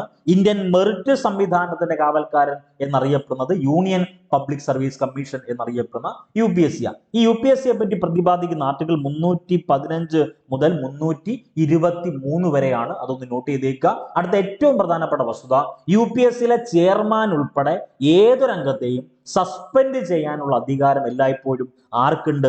രാഷ്ട്രപതിക്കുണ്ട്. അപ്പൊ ചെയർമാൻ ഉൾപ്പെടെ UPSCയിലെ ഏതംഗത്തെയും സസ്പെൻഡ് ചെയ്യാനുള്ള അധികാരം ആർക്കുണ്ട്? ഇന്ത്യയുടെ പ്രഥമ പൗരൻ എന്നറിയപ്പെടുന്ന, ഇന്ത്യയുടെ സുപ്രീം കമാൻഡർ എന്നറിയപ്പെടുന്ന രാഷ്ട്രപതിക്കുണ്ട് എന്ന് നോട്ട് ചെയ്തേക്കണം. അപ്പൊ UPSCയുടെ ആദ്യത്തെ ചെയർമാൻ ആരാ? ഈ പറയുന്ന UPSCയുടെ ആദ്യ ചെയർമാൻ എന്നറിയപ്പെടുന്ന വ്യക്തിയെ നിങ്ങൾക്ക് എല്ലാവർക്കും അറിയാവുന്നതാണ്, ബത്യു ആണ്. അതായത് ഏറ്റവും ഇമ്പോർട്ടന്റ് ആണ്, ആദ്യ വനിതാ ചെയർമാൻ എന്നറിയപ്പെടുന്നത് റോസ്മിലൻ ബത്യുവും ആദ്യ ചെയർമാൻ എന്നറിയപ്പെടുന്നത് ബത്യുമാണ്. രണ്ട് ചോദ്യമാണ്. ഇനി ഈ പറഞ്ഞ UPSCയുടെ ചെയർമാനായ ആദ്യത്തെ ഇന്ത്യക്കാരൻ ആരെന്ന് ചോദിക്കും. അത് HK കൃപലാനിയാണ് UPSCയുടെ ചെയർമാനായ ആദ്യ ഇന്ത്യക്കാരൻ. UPSCയിൽ അംഗമായ ആദ്യ മലയാളി ആരാ? അത് KG അടിയോടിയാണ്. അപ്പൊ നമുക്ക് വേണ്ട പ്രധാനപ്പെട്ട വസ്തുത, ലീ കമ്മീഷന്റെ ശുപാർശ പ്രകാരമാണ് UPSC ഫോം ചെയ്യുന്നത്. UPSCയുമായി ബന്ധപ്പെട്ട് UPSCയുടെ ആദ്യ ചെയർമാൻ എന്നറിയപ്പെടുന്നത് മിലൻ ബത്യു ആണ്. ആദ്യ വനിതാ ചെയർമാൻ എന്നറിയപ്പെടുന്നത് റോസ് മിലൻ ബത്യു ആണ്. വളരെ ഇമ്പോർട്ടന്റ് ആണ്. UPSC ചെയർമാനായ ആദ്യ ഇന്ത്യക്കാരനാരാ? അത് HK കൃപലാനിയാണ്. UPSCയിൽ അംഗമായ ആദ്യ മലയാളിയുടെ പേര് KG അടിയോടിയാണ്. ഇനി ഈ പറഞ്ഞ UPSC ചെയർമാൻ ആയിക്കോട്ടെ, അതിൽ അംഗങ്ങളെ ആയിക്കോട്ടെ, അവരെ നിയമിക്കുന്ന ആരും ചോദിച്ചാലും നീക്കം ചെയ്യുന്ന ആരും ചോദിച്ചാലും ഈ പറഞ്ഞ UPSCയിലെ ചെയർമാന്റെയും അംഗങ്ങളുടെയൊക്കെ അംഗസംഖ്യ ഉൾപ്പെടെ, ആ കമ്മീഷന്റെ അംഗസംഖ്യ ഉൾപ്പെടെ നിശ്ചയിക്കുന്നത് രാഷ്ട്രപതിയാണ്. UPSC അംഗങ്ങളുടെ കാലാവധി 6 വർഷം അല്ലെങ്കിൽ 65 വയസ്സ് വരെ. അപ്പൊ ഞാൻ ഒരു ക്വസ്റ്റ്യൻ അങ്ങോട്ട് ചോദിക്കുക, UPSC അവരുടെ ആനുവൽ റിപ്പോർട്ട് സമർപ്പിക്കുന്നത് എല്ലായ്പ്പോഴും ആർക്കായിരിക്കും? രാഷ്ട്രപതിക്കായിരിക്കും. യൂണിയൻ പബ്ലിക് സർവീസ് കമ്മീഷനെ പറ്റിയാണ് പറഞ്ഞു തരുന്നത്. വളരെ ഇമ്പോർട്ടന്റ് ആണ്. ഇനി ഏറ്റവും പ്രധാനപ്പെട്ട ഒരു വസ്തുതയുണ്ട്. UPSCയുടെ ആദ്യ ചെയർമാൻ ആരും ചോദിച്ചാൽ അതിലൊരു അപ്ഡേഷൻ കൂടെ വരുത്തണം. റോസ് ബാർക്കർ ആണ്. റോസ് മിലൻ ബത്യു എന്നാണ് നമ്മൾ പറഞ്ഞത്. ആദ്യത്തെ വനിതാ ചെയർമാൻ ആണ് ആര്? റോസ് മിലൻ ബത്യു. ദെൻ ആദ്യത്തെ chairman Ross Barker 1926 Ross Barker UPSCയുടെ ചെയർമാൻ ആകുന്നത്. അപ്പൊ UPSC ചെയർമാനായ ആദ്യ വ്യക്തി ആരാണ്? അത് റോസ് ബാർക്കർ. ഈ പറയുന്ന UPSCയുടെ ചെയർമാനായ ആദ്യത്തെ വനിതാ ചെയർമാൻ ആരും ചോദിച്ചാൽ, വനിതാ ചെയർപേഴ്സൺ ആരും ചോദിച്ചാൽ അത് റോസ് മിലൻ ബത്യു. അപ്പൊ റോസ് ബാർക്കർ ഉണ്ട്, റോസ് മിലൻ ബത്യു ഉണ്ട്. UPSCയുടെ ചെയർമാനായ ആദ്യ ഇന്ത്യക്കാരൻ അത് HK കൃപലാനിയാണ്. UPSCയിൽ അംഗമായ ആദ്യ മലയാളി KG അടിയോടി. ദെൻ ഏറ്റവും പ്രധാനപ്പെട്ട വസ്തുത, UPSC അവരുടെ വാർഷിക റിപ്പോർട്ട് സമർപ്പിക്കേണ്ട ആർക്കാണ്? അത് രാഷ്ട്രപതിക്കാണ്. ഇനി ഏറ്റവും പ്രധാനപ്പെട്ട ആർട്ടിക്കിൾ ഒക്കെ ഒന്ന് നോട്ട് ചെയ്തേക്കണം. പറഞ്ഞല്ലോ, നമ്മൾ അവസാനവട്ട ഒരു റിവിഷൻ മോഡലാണ് പറഞ്ഞു പോകുന്നത്. A to Z കാര്യങ്ങൾ പറയുന്നുണ്ട്, അതിൽ പ്രധാനപ്പെട്ട കാര്യങ്ങൾ പറയുന്നുണ്ട്. രാവിലെയാണ് പരീക്ഷ, നിങ്ങൾ അത് മനസ്സിലാക്കണം. നേരത്തെയൊക്കെ ഇറങ്ങാൻ ശ്രമിക്കുക. മുൻകൂട്ടി ഈ പറയുന്ന എക്സാം സെന്ററിന്റെ ലൊക്കേഷനൊക്കെ ഐഡന്റിഫൈ ചെയ്യണം. വെപ്രാളം പിടിച്ച് നമ്മുടെ ഒരു സാധ്യത അല്ലെങ്കിൽ ഒരു അവസരം ഒരിക്കലും എടുത്ത് കളയരുത്. തലേ ദിവസം പരീക്ഷ എന്നാണെങ്കിൽ തലേ ദിവസമൊക്കെ ലോങ് ട്രിപ്പ് ഒക്കെ ഉണ്ടെങ്കിൽ അതൊക്കെ ഒഴിവാക്കണം. ഏറ്റവും ലേറ്റസ്റ്റ് ആയിട്ട് നടന്ന പ്രധാനപ്പെട്ട വസ്തുത എന്ന് പറഞ്ഞാൽ, ഈ പറഞ്ഞ പരീക്ഷയുടെ തലേന്ന് നമ്മൾ ഓരോ ആരാധനാലയ കേന്ദ്രത്തിലൊക്കെ ഒരു 10-15 മണിക്കൂർ ദൈർഘ്യമുള്ള ആരാധനാലയ കേന്ദ്രത്തിലൊക്കെ പോയി തൊഴാനൊക്കെ പോകും. അതൊക്കെ നല്ല കാര്യമാണ്, നിങ്ങൾ ചെയ്തു. പക്ഷേ പരീക്ഷയുടെ തലേന്ന് പോയിട്ട് നമ്മൾ ആ ഒരു അല്ലെങ്കിൽ ക്ഷീണത്തിൽ വന്ന് കിടന്നുറങ്ങുമ്പോൾ രാവിലെയൊക്കെ എഴുന്നേൽക്കണമെന്നില്ല. അതുകൊണ്ട് തന്നെ എല്ലാം പ്ലാൻഡ് ആയിട്ട് തന്നെ നിൽക്കുക. ഓക്കെ, അതിന് ആർട്ടിക്കിൾ 315 എന്ന് പറയുന്നത് യൂണിയനും സ്റ്റേറ്റിനും പബ്ലിക് സർവീസ് കമ്മീഷൻ ഉണ്ടായിരിക്കണം. കേന്ദ്ര ഗവൺമെന്റിനും സംസ്ഥാനത്തിനും, അതായത് യൂണിയനും സ്റ്റേറ്റിനും ഒരു PSC ഫോം ചെയ്ത് ഉണ്ടായിരിക്കണം എന്ന് നിഷ്കർഷിക്കുന്ന ആർട്ടിക്കിൾ 315. ആർട്ടിക്കിൾ 316 എന്ന് പറഞ്ഞാൽ പബ്ലിക് സർവീസ് കമ്മീഷൻ അംഗങ്ങളുടെ നിയമനവും ഉദ്യോഗ കാലാവധിയെ കുറിച്ച് പരാമർശിക്കുന്ന ആർട്ടിക്കിൾ 316. ഞാൻ പറഞ്ഞതിൽ വളരെ വ്യക്തമായിട്ട് ഞാൻ പറഞ്ഞു, ഒരിക്കലും നിങ്ങൾ ആരാധനാലയ കേന്ദ്രത്തിൽ പോകരുത് എന്നല്ല ഞാൻ പറഞ്ഞത്. ഇങ്ങനത്തെ ഉള്ള ദൂരെയൊക്കെ പോയി കഴിഞ്ഞാൽ പിന്നീട് വന്ന് ടയർഡായിട്ട് കിടന്ന് ഉറക്കവേ നടക്കത്തുള്ളൂ. അതുകൊണ്ട് സ്വസ്ഥമായിട്ട് അതിനുശേഷം നിങ്ങൾ പരീക്ഷയ്ക്ക് ശേഷം നിങ്ങളെ വിജയിപ്പിച്ച, നിങ്ങൾക്ക് മുഴുവൻ മാർക്ക് നേടിത്തരാൻ തന്ന മുഴുവൻ ദൈവങ്ങളെയും നിങ്ങൾ പോയി കണ്ടു, അത് സന്തോഷമേ ഉള്ളൂ. അതല്ലാതെ അതിന്റെ പരീക്ഷയുടെ തലേന്നുള്ള അമ്പലങ്ങളിലെല്ലാം ഉള്ള ആരാധനാലയ കേന്ദ്രങ്ങളിലെല്ലാം പോയി നിൽക്കരുത്. അത് കാരണം നിങ്ങൾ അത് ഒരു നെഗറ്റീവായിട്ട് ബാധിക്കും. നിങ്ങൾക്ക് വിശ്വാസമുള്ള ദൈവം നിങ്ങൾ പ്രാർത്ഥിക്കുക, അത് മാത്രമേ ഞാൻ പറയുന്നുള്ളൂ. അതൊരു നെഗറ്റീവായിട്ട് എടുക്കരുത്, പോസിറ്റീവായിട്ട് തന്നെ എടുക്കുക. അപ്പൊ ആർട്ടിക്കിൾ 315 പറഞ്ഞു, ആർട്ടിക്കിൾ 316 പറഞ്ഞു. 316 എന്താണ്? പബ്ലിക് സർവീസ് കമ്മീഷൻ അംഗങ്ങളുടെ നിയമനവും ഉദ്യോഗ കാലാവധിയെക്കുറിച്ച് പരാമർശിക്കുന്ന ആർട്ടിക്കിൾ 316. ആർട്ടിക്കിൾ 317 ഉണ്ട് കേട്ടോ. പബ്ലിക് സർവീസ് കമ്മീഷനിലെ അംഗങ്ങളെ നീക്കം ചെയ്യുന്നതിനെ പറ്റി പരാമർശിക്കുന്ന ആർട്ടിക്കിൾ 317. ആർട്ടിക്കിൾ 318 എന്ന് പറഞ്ഞാൽ പബ്ലിക് സർവീസ് കമ്മീഷനിലെ അംഗങ്ങളുടെയും ഉദ്യോഗസ്ഥരുടെയും സേവന വ്യവസ്ഥകളെ കുറിച്ചുള്ള റെഗുലേഷൻ ഉണ്ടാക്കാനുള്ള അധികാരമുണ്ട്. അതാണ് ആർട്ടിക്കിൾ 318. 315 ഓർത്ത് വെക്കണം, 316 ഒക്കെ ഒന്ന് നോട്ട് ചെയ്തേക്കണേ. റോസ് ബാർക്കറിനെ മറക്കരുത്, റോസ് മിലൻ ബത്യുവിനെ ഒന്ന് നോട്ട് ചെയ്തേക്കുക, വളരെ ഇമ്പോർട്ടന്റ് ആയിട്ട് പഠിക്കണം. ഇനി ആർട്ടിക്കിൾ 319 എന്ന് പറഞ്ഞാൽ പബ്ലിക് സർവീസ് കമ്മീഷനിൽ അംഗങ്ങളുടെ കാലാവധി കഴിയുമ്പോൾ മറ്റു ഉദ്യോഗങ്ങൾ വഹിക്കുന്നത് സംബന്ധിച്ച നിരോധനത്തെ പറ്റി പ്രതിപാദിക്കുന്ന ആർട്ടിക്കിളാണ് ആർട്ടിക്കിൾ 319. ആർട്ടിക്കിൾ 320 എന്ന് പറഞ്ഞാൽ പബ്ലിക് സർവീസ് കമ്മീഷന്റെ ചുമതലകളെ പറ്റി പ്രതിപാദിക്കുന്ന ആർട്ടിക്കിളാണ് ആർട്ടിക്കിൾ 320. ആർട്ടിക്കിൾ 322 എന്ന് പറഞ്ഞാൽ പബ്ലിക് സർവീസ് കമ്മീഷനുകളുടെ ചെലവുകളെ പറ്റിയാണ് പ്രതിപാദിക്കുന്നത്. ആർട്ടിക്കിൾ 323 എന്ന് പറഞ്ഞാൽ പബ്ലിക് സർവീസ് കമ്മീഷന്റെ റിപ്പോർട്ടിനെ പറ്റിയാണ് പ്രതിപാദിക്കുന്നത്. അതിൽ ഏറ്റവും ഇമ്പോർട്ടന്റ് ആയിട്ട് നിങ്ങൾ പഠിക്കേണ്ട പ്രധാനപ്പെട്ട വസ്തുത, ഇന്ത്യൻ മെറിറ്റ് സംവിധാനത്തിന്റെ കാവൽക്കാരൻ UPSC 1926 ആദ്യ UPSC ചെയർമാൻ റോസ് ബാർക്കർ, ആദ്യത്തെ വനിതാ ചെയർമാൻ റോസ് മിലൻ ബത്യു ആണ്. UPSCയുടെ ചെയർമാനായ ആദ്യ ഇന്ത്യക്കാരൻ HK കൃപലാനിയാണ്. UPSC അംഗമായ ആദ്യ മലയാളി അത് KG അടിയോടിയാണ്. ഇനി ഇതിൻ്റെ ഇടയ്ക്കൂടെ നമ്മൾ പഠിക്കേണ്ട വളരെ പ്രധാനപ്പെട്ട മറ്റൊരു ഏരിയ ആണ് പട്ടികജാതി പട്ടികവർഗ അതിക്രമങ്ങൾ തടയൽ നിയമം, അല്ലെങ്കിൽ അട്രോസിറ്റീസ് അഗൈൻസ്റ്റ് SC/ST ആക്ട് എന്നറിയപ്പെടുന്ന ഒരു നിയമമുണ്ട്. 1989 ബന്ധപ്പെട്ട് പ്രധാനപ്പെട്ട ഒരു വസ്തുതയാണ്. അപ്പൊ അതിൽ ഏറ്റവും പ്രധാനപ്പെട്ട വസ്തുത നമ്മൾ പഠിക്കുമ്പോൾ എന്താണ് ഈ പറയുന്ന SC/ST അക്രമ നിരോധന നിയമം എന്ന് പറയുന്നത്? വേറെ ഒന്നുമില്ല, സാമൂഹിക ബഹിഷ്കരണം. ഈ വാക്ക് ഇമ്പോർട്ടന്റ് ആണ്. സോഷ്യൽ ബോയ്ക്കോട്ട് അല്ലെങ്കിൽ സാമൂഹിക ബഹിഷ്കരണം വളരെ ഇമ്പോർട്ടന്റ് ആയിട്ടുള്ള ഒരു വാക്കാണ്. അവിടെ പറയുന്നതിൽ ഏറ്റവും ഇമ്പോർട്ടന്റ് ആയിട്ട് നമ്മൾ പഠിക്കേണ്ട വസ്തുതയാണ് സാമൂഹിക ബഹിഷ്കരണം അല്ലെങ്കിൽ സോഷ്യൽ ബോയ്ക്കോട്ട് എന്ന പദം ഈ പറയുന്ന SC/ST അക്രമ നിരോധന നിയമം 1989 ഉപയോഗിച്ചിരിക്കുന്നുണ്ട്. ഈ SC/ST അക്രമ നിരോധന നിയമം പാർലമെന്റ് പാസ്സാക്കുന്നത് 1989 സെപ്റ്റംബർ 11. വളരെ ഇമ്പോർട്ടന്റ് ആണ്. ഈ SC/ST അക്രമ നിരോധന നിയമം 1990 ജനുവരി 30 നിലവിൽ വരുന്നത്. അപ്പൊ പ്രധാനപ്പെട്ട വസ്തുത പറഞ്ഞു തരിക, ഈ പറയുന്ന SC/ST അട്രോസിറ്റീസ് അഗൈൻസ്റ്റ് SC/ST എന്നറിയപ്പെടുന്ന SC/ST അക്രമ നിരോധന നിയമം 1989 പ്രതിപാദിക്കുന്ന കണ്ടന്റുകൾ ഒന്ന്, സാമൂഹിക ബഹിഷ്കരണം അല്ലെങ്കിൽ സോഷ്യൽ ബോയ്ക്കോട്ട് എന്നറിയപ്പെടുന്ന പദം അവിടെ ഉപയോഗിച്ചിട്ടുണ്ട്.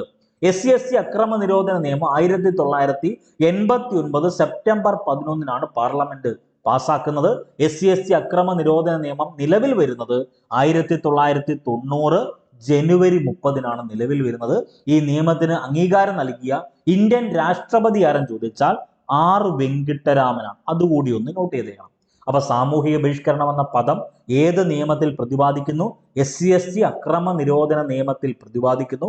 1989 SC/ST അക്രമ നിരോധന നിയമം പാർലമെന്റ് പാസ്സാക്കുന്നത് 1989 സെപ്റ്റംബർ 11. ദെൻ ഈ നിയമം നിലവിൽ വരുന്നത് 1990 ജനുവരി 30 നിലവിൽ വരുന്നു.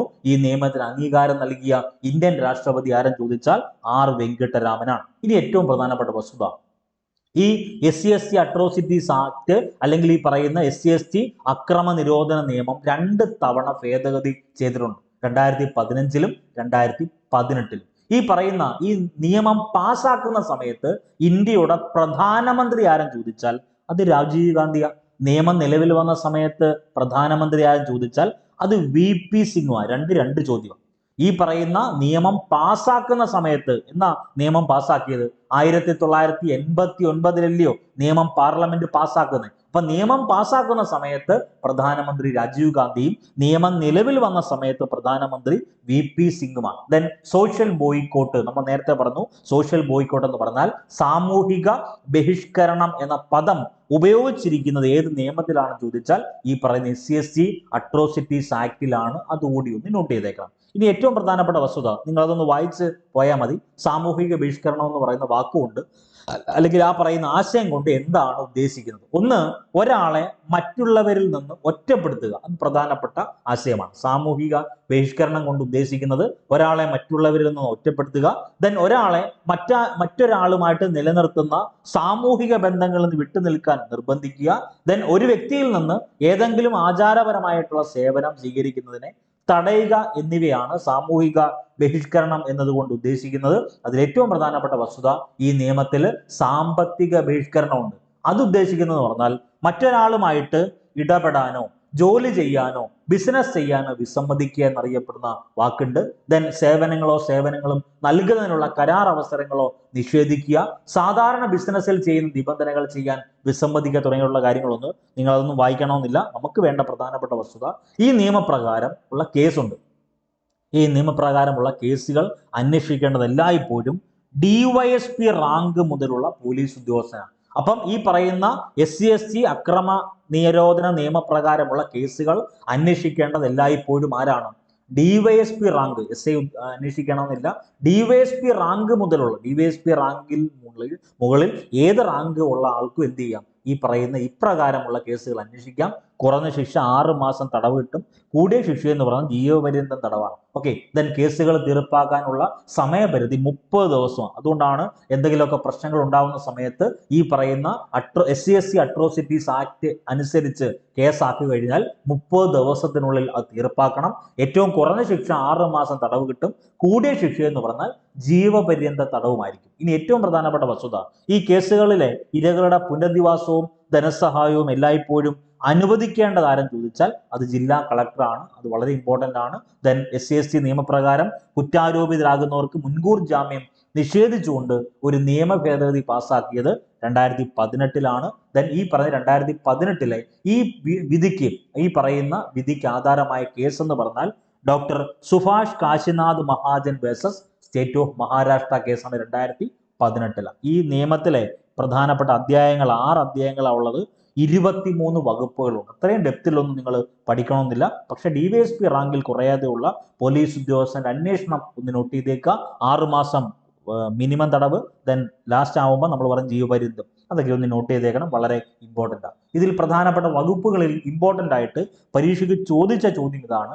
സെക്ഷൻ 3 ക്ലോസ് B പറയുന്നത് SC/ST വിഭാഗത്തിൽപ്പെട്ടവരുടെ താമസ സ്ഥലത്തിനടുത്ത് മാലിന്യങ്ങൾ തള്ളുന്നത് കുറ്റകരമാണ്. അതിനെപ്പറ്റി പ്രതിപാദിക്കുന്ന വകുപ്പ് സെക്ഷൻ 3 ക്ലോസ് B ആണ്. ദെൻ SC/ST വിഭാഗത്തിൽപ്പെട്ടവരുടെ സ്ഥലം തട്ടിയെടുക്കുന്നത് കുറ്റകരമാണെന്ന് പറയുന്ന സെക്ഷൻ ഏതെന്ന് ചോദിച്ചാൽ സെക്ഷൻ 3 ക്ലോസ് F ആണ്. ദെൻ അടിമപ്പണി ചെയ്യിപ്പിക്കുന്നത് SC/ST വിഭാഗത്തിൽപ്പെട്ടവരെ കൊണ്ട് അടിമപ്പണി ചെയ്യിപ്പിക്കുന്നത് തെറ്റാണ് എന്ന് പറയുന്ന സെക്ഷൻ 3 അത് ക്ലോസ് H ആണ്. അതൊക്കെ ഒന്ന് നോട്ട് ചെയ്തേക്കണം. ദെൻ ഇവർക്ക് വേണ്ടി ഈ പറയുന്ന കേസ് അന്വേഷിക്കാൻ വേണ്ടി പ്രത്യേക കോടതികൾ സ്ഥാപിക്കാൻ അനുശാസിക്കുന്ന വകുപ്പ് സെക്ഷൻ 14 ക്ലോസ് 1 ആണ്. ഒന്ന് നോട്ട് ചെയ്തേക്കുക. വളരെ പ്രധാനപ്പെട്ട ഒരു ഏരിയ. പക്ഷെ അതിനകത്ത് ഇമ്പോർട്ടൻ്റ് ആയിട്ട് നിങ്ങൾ പഠിക്കേണ്ട വസ്തുത ഈ പറയുന്ന അട്രോസിറ്റീസ് അഗൈൻസ്റ്റ് SC/ST ആക്ട് പ്രകാരമുള്ള കേസുകൾ അന്വേഷിക്കേണ്ടത് DYSP റാങ്ക് മുതലുള്ള പോലീസ് ഉദ്യോഗസ്ഥൻ. കുറഞ്ഞ ശിക്ഷ 6 മാസം തടവ്, കൂടിയ ശിക്ഷ ജീവപര്യന്ത തടവ്. കേസുകൾ തീർപ്പാക്കാനുള്ള സമയപരിധി 30 ദിവസമാണ്. ഇനി നമുക്ക് വേണ്ട പ്രധാനപ്പെട്ട ഏരിയ വിവരാവകാശ നിയമം ഒന്ന് വായിച്ചിട്ട് പോകണം. ഉറപ്പായിട്ടും അതിൽ നിന്ന് 1-2 ചോദ്യങ്ങൾ വന്നാൽ ഉറപ്പായിട്ടും നിങ്ങൾ എഴുതണം. വേറെ ഒന്നുമില്ല. ആദ്യം ജനാധിപത്യത്തിന്റെ സൂര്യ തേജസ് എന്നറിയപ്പെടുന്ന നിയമം ഏത് എന്ന് ചോദിച്ചാൽ അതിന് ഉത്തരമായിട്ട് നിങ്ങൾ എഴുതേണ്ടത് ഈ പറഞ്ഞ വിവരാവകാശ നിയമം.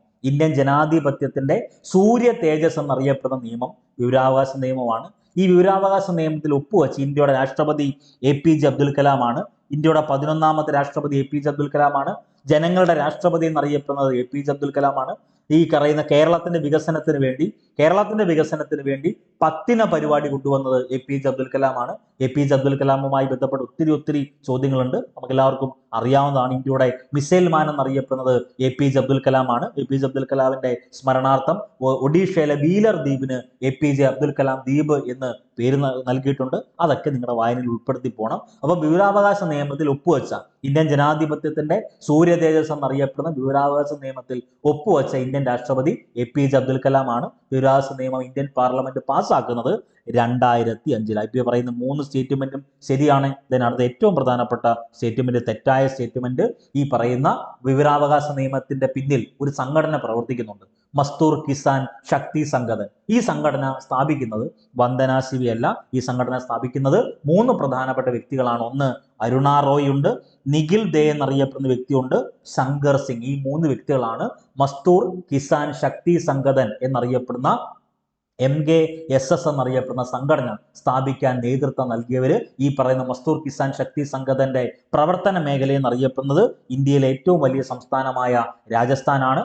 1990കളിൽ വിവരാവകാശത്തിന് വേണ്ടിയുള്ള പ്രസ്ഥാനം ആരംഭിച്ച സംഘടന എന്നറിയപ്പെടുന്നത് മസ്തൂർ കിസാൻ ശക്തി സംഘടനാണ്. ഏറ്റവും ഇമ്പോർട്ടന്റ് ആണ്, MKSS എന്ന് പറയും. അതിന്റെ രൂപീകരണത്തിന് നേതൃത്വം നൽകിയ വ്യക്തികളെ മറക്കല്ലേ, അരുണ റോയ്, നിഖിൽ ദേ, ശങ്കർ സിംഗ്. അതിൽ ഏറ്റവും ഇമ്പോർട്ടന്റ് വസ്തുത, ജനാധിപത്യത്തിന്റെ സൂര്യ തേജസ് എന്നറിയപ്പെടുന്ന നിയമം വിവരാവകാശ നിയമമാണ്. ഈ പറയുന്ന വിവരാവകാശ നിയമത്തിൽ ഒപ്പുവെച്ച രാഷ്ട്രപതി APJ അബ്ദുൽ കലാമാണ്. വിവരാവകാശ നിയമം ഇന്ത്യൻ പാർലമെന്റ് പാസ്സാക്കിയ വർഷം 2005. ഇനി ഈ പറഞ്ഞ വിവരാവകാശത്തിന്റെ കരടുണ്ടല്ലോ, ഡ്രാഫ്റ്റ്, അത് രൂപം നൽകിയ വ്യക്തി ആരെന്ന് ചോദിച്ചാൽ അത് PB സാവന്ത് ആണ്.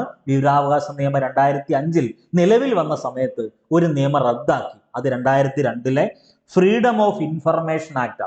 അപ്പൊ വിവരാവകാശ നിയമം 2005 നിലവിൽ വന്ന സമയത്ത് റദ്ദാക്കപ്പെട്ട നിയമം ഏതെന്ന് ചോദിച്ചാൽ അത് 2002 ഫ്രീഡം ഓഫ് ഇൻഫർമേഷൻ ആക്ട് ആണ്. ഏറ്റവും പ്രധാനപ്പെട്ട വസ്തുത, ഈ പറയുന്ന RTI നിയമം എന്ന ആശയം ഇന്ത്യയിൽ ആദ്യമായി അവതരിപ്പിച്ച ഇന്ത്യൻ പ്രധാനമന്ത്രി അത് VP സിംഗ് ആണ്. ലോകത്തിൽ ആദ്യമായി RTI അല്ലെങ്കിൽ വിവരാവകാശ ആക്ട് പാസ്സാക്കിയ രാജ്യം സ്വീഡനാണ്. വളരെ ഇമ്പോർട്ടന്റ് ആണ്.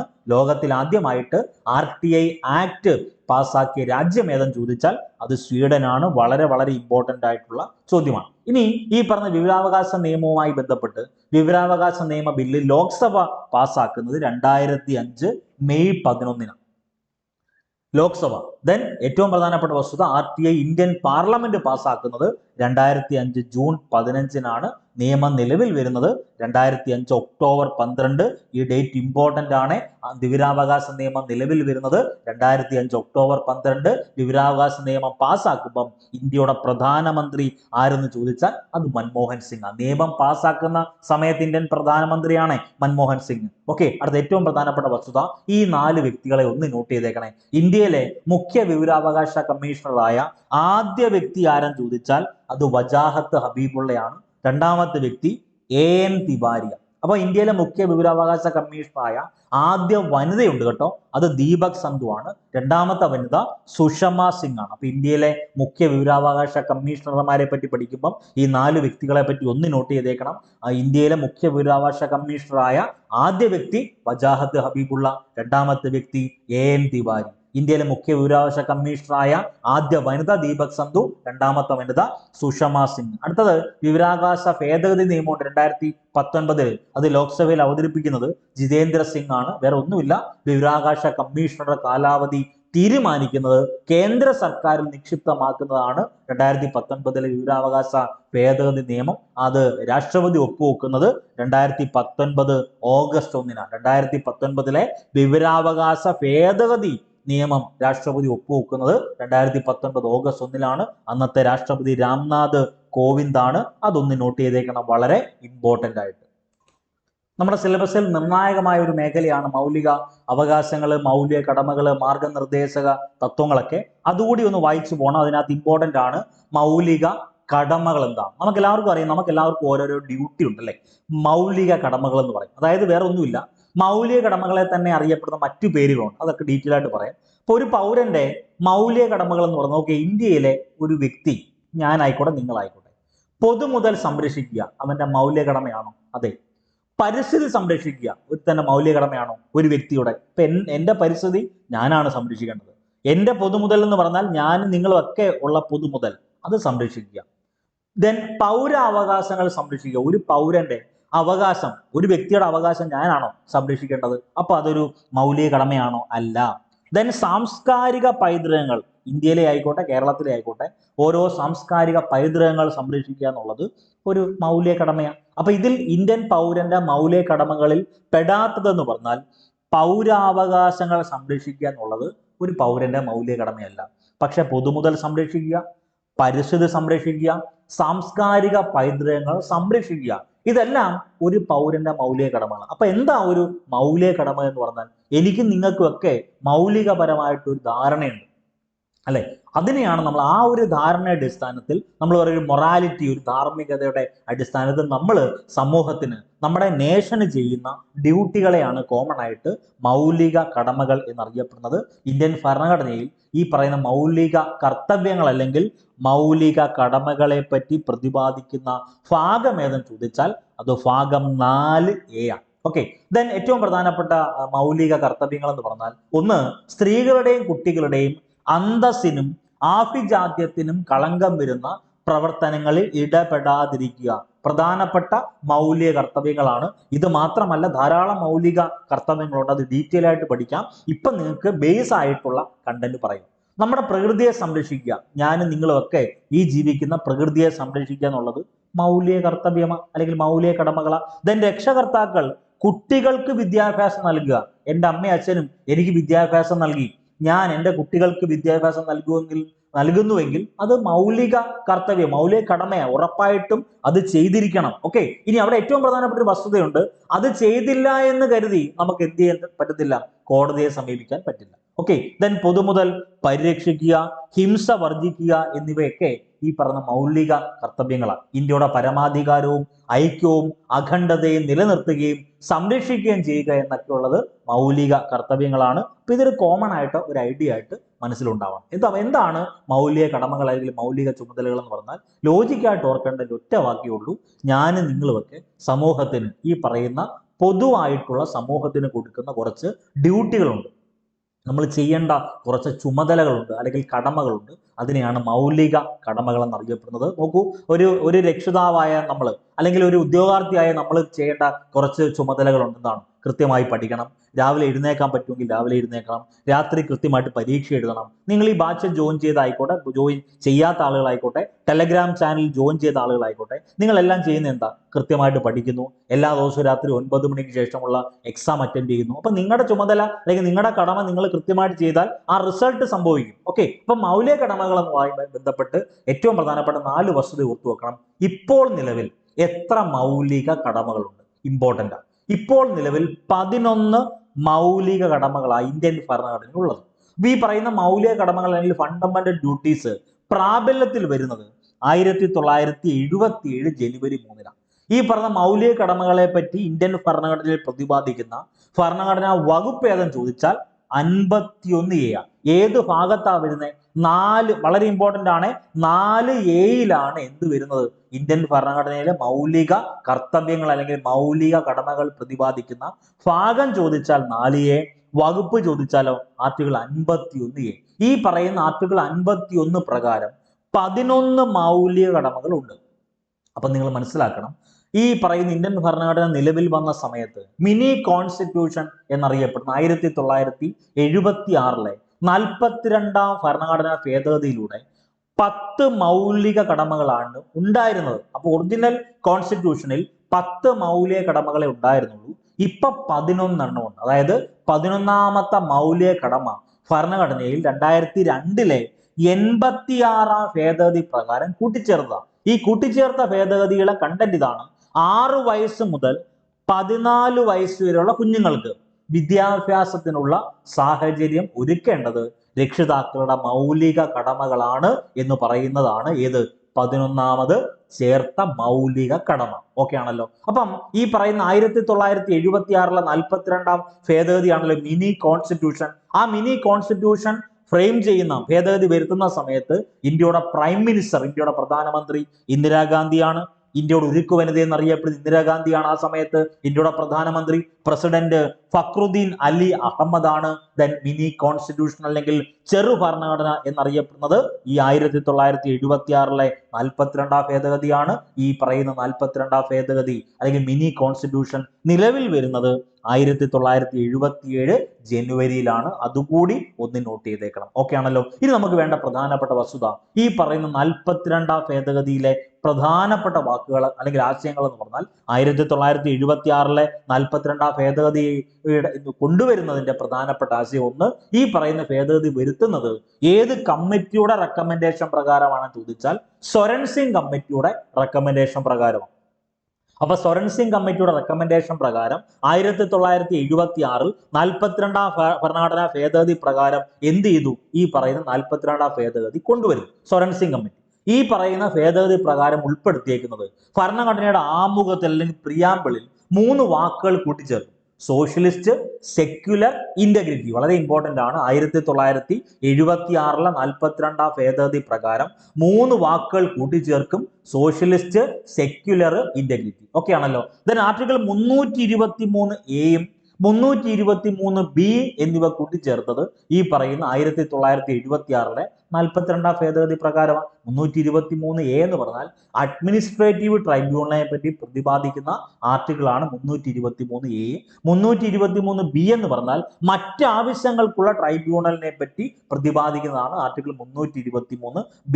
അടുത്ത ഏറ്റവും പ്രധാനപ്പെട്ട വസ്തുത, ആദ്യ സമയത്ത് ലോക്സഭയുടെയും സംസ്ഥാന അസംബ്ലികളുടെയും കാലാവധി എത്ര വർഷമായിരുന്നു? 5 വർഷമായിരുന്നു. ഈ പറയുന്ന ലോക്സഭയുടെയും സംസ്ഥാന അസംബ്ലികളുടെയും കാലാവധി 5 വർഷത്തിൽ നിന്ന് 6 വർഷമായി ഉയർത്തുന്നത് ഈ പറയുന്ന 1976 42 ഭേദഗതിയാണ്. ഇതിന് ഏറ്റവും പ്രധാനപ്പെട്ട വസ്തുത, 5 സബ്ജക്ട് സ്റ്റേറ്റ് ലിസ്റ്റിൽ നിന്ന് കൺകറന്റ് ലിസ്റ്റിലേക്ക് മാറ്റി.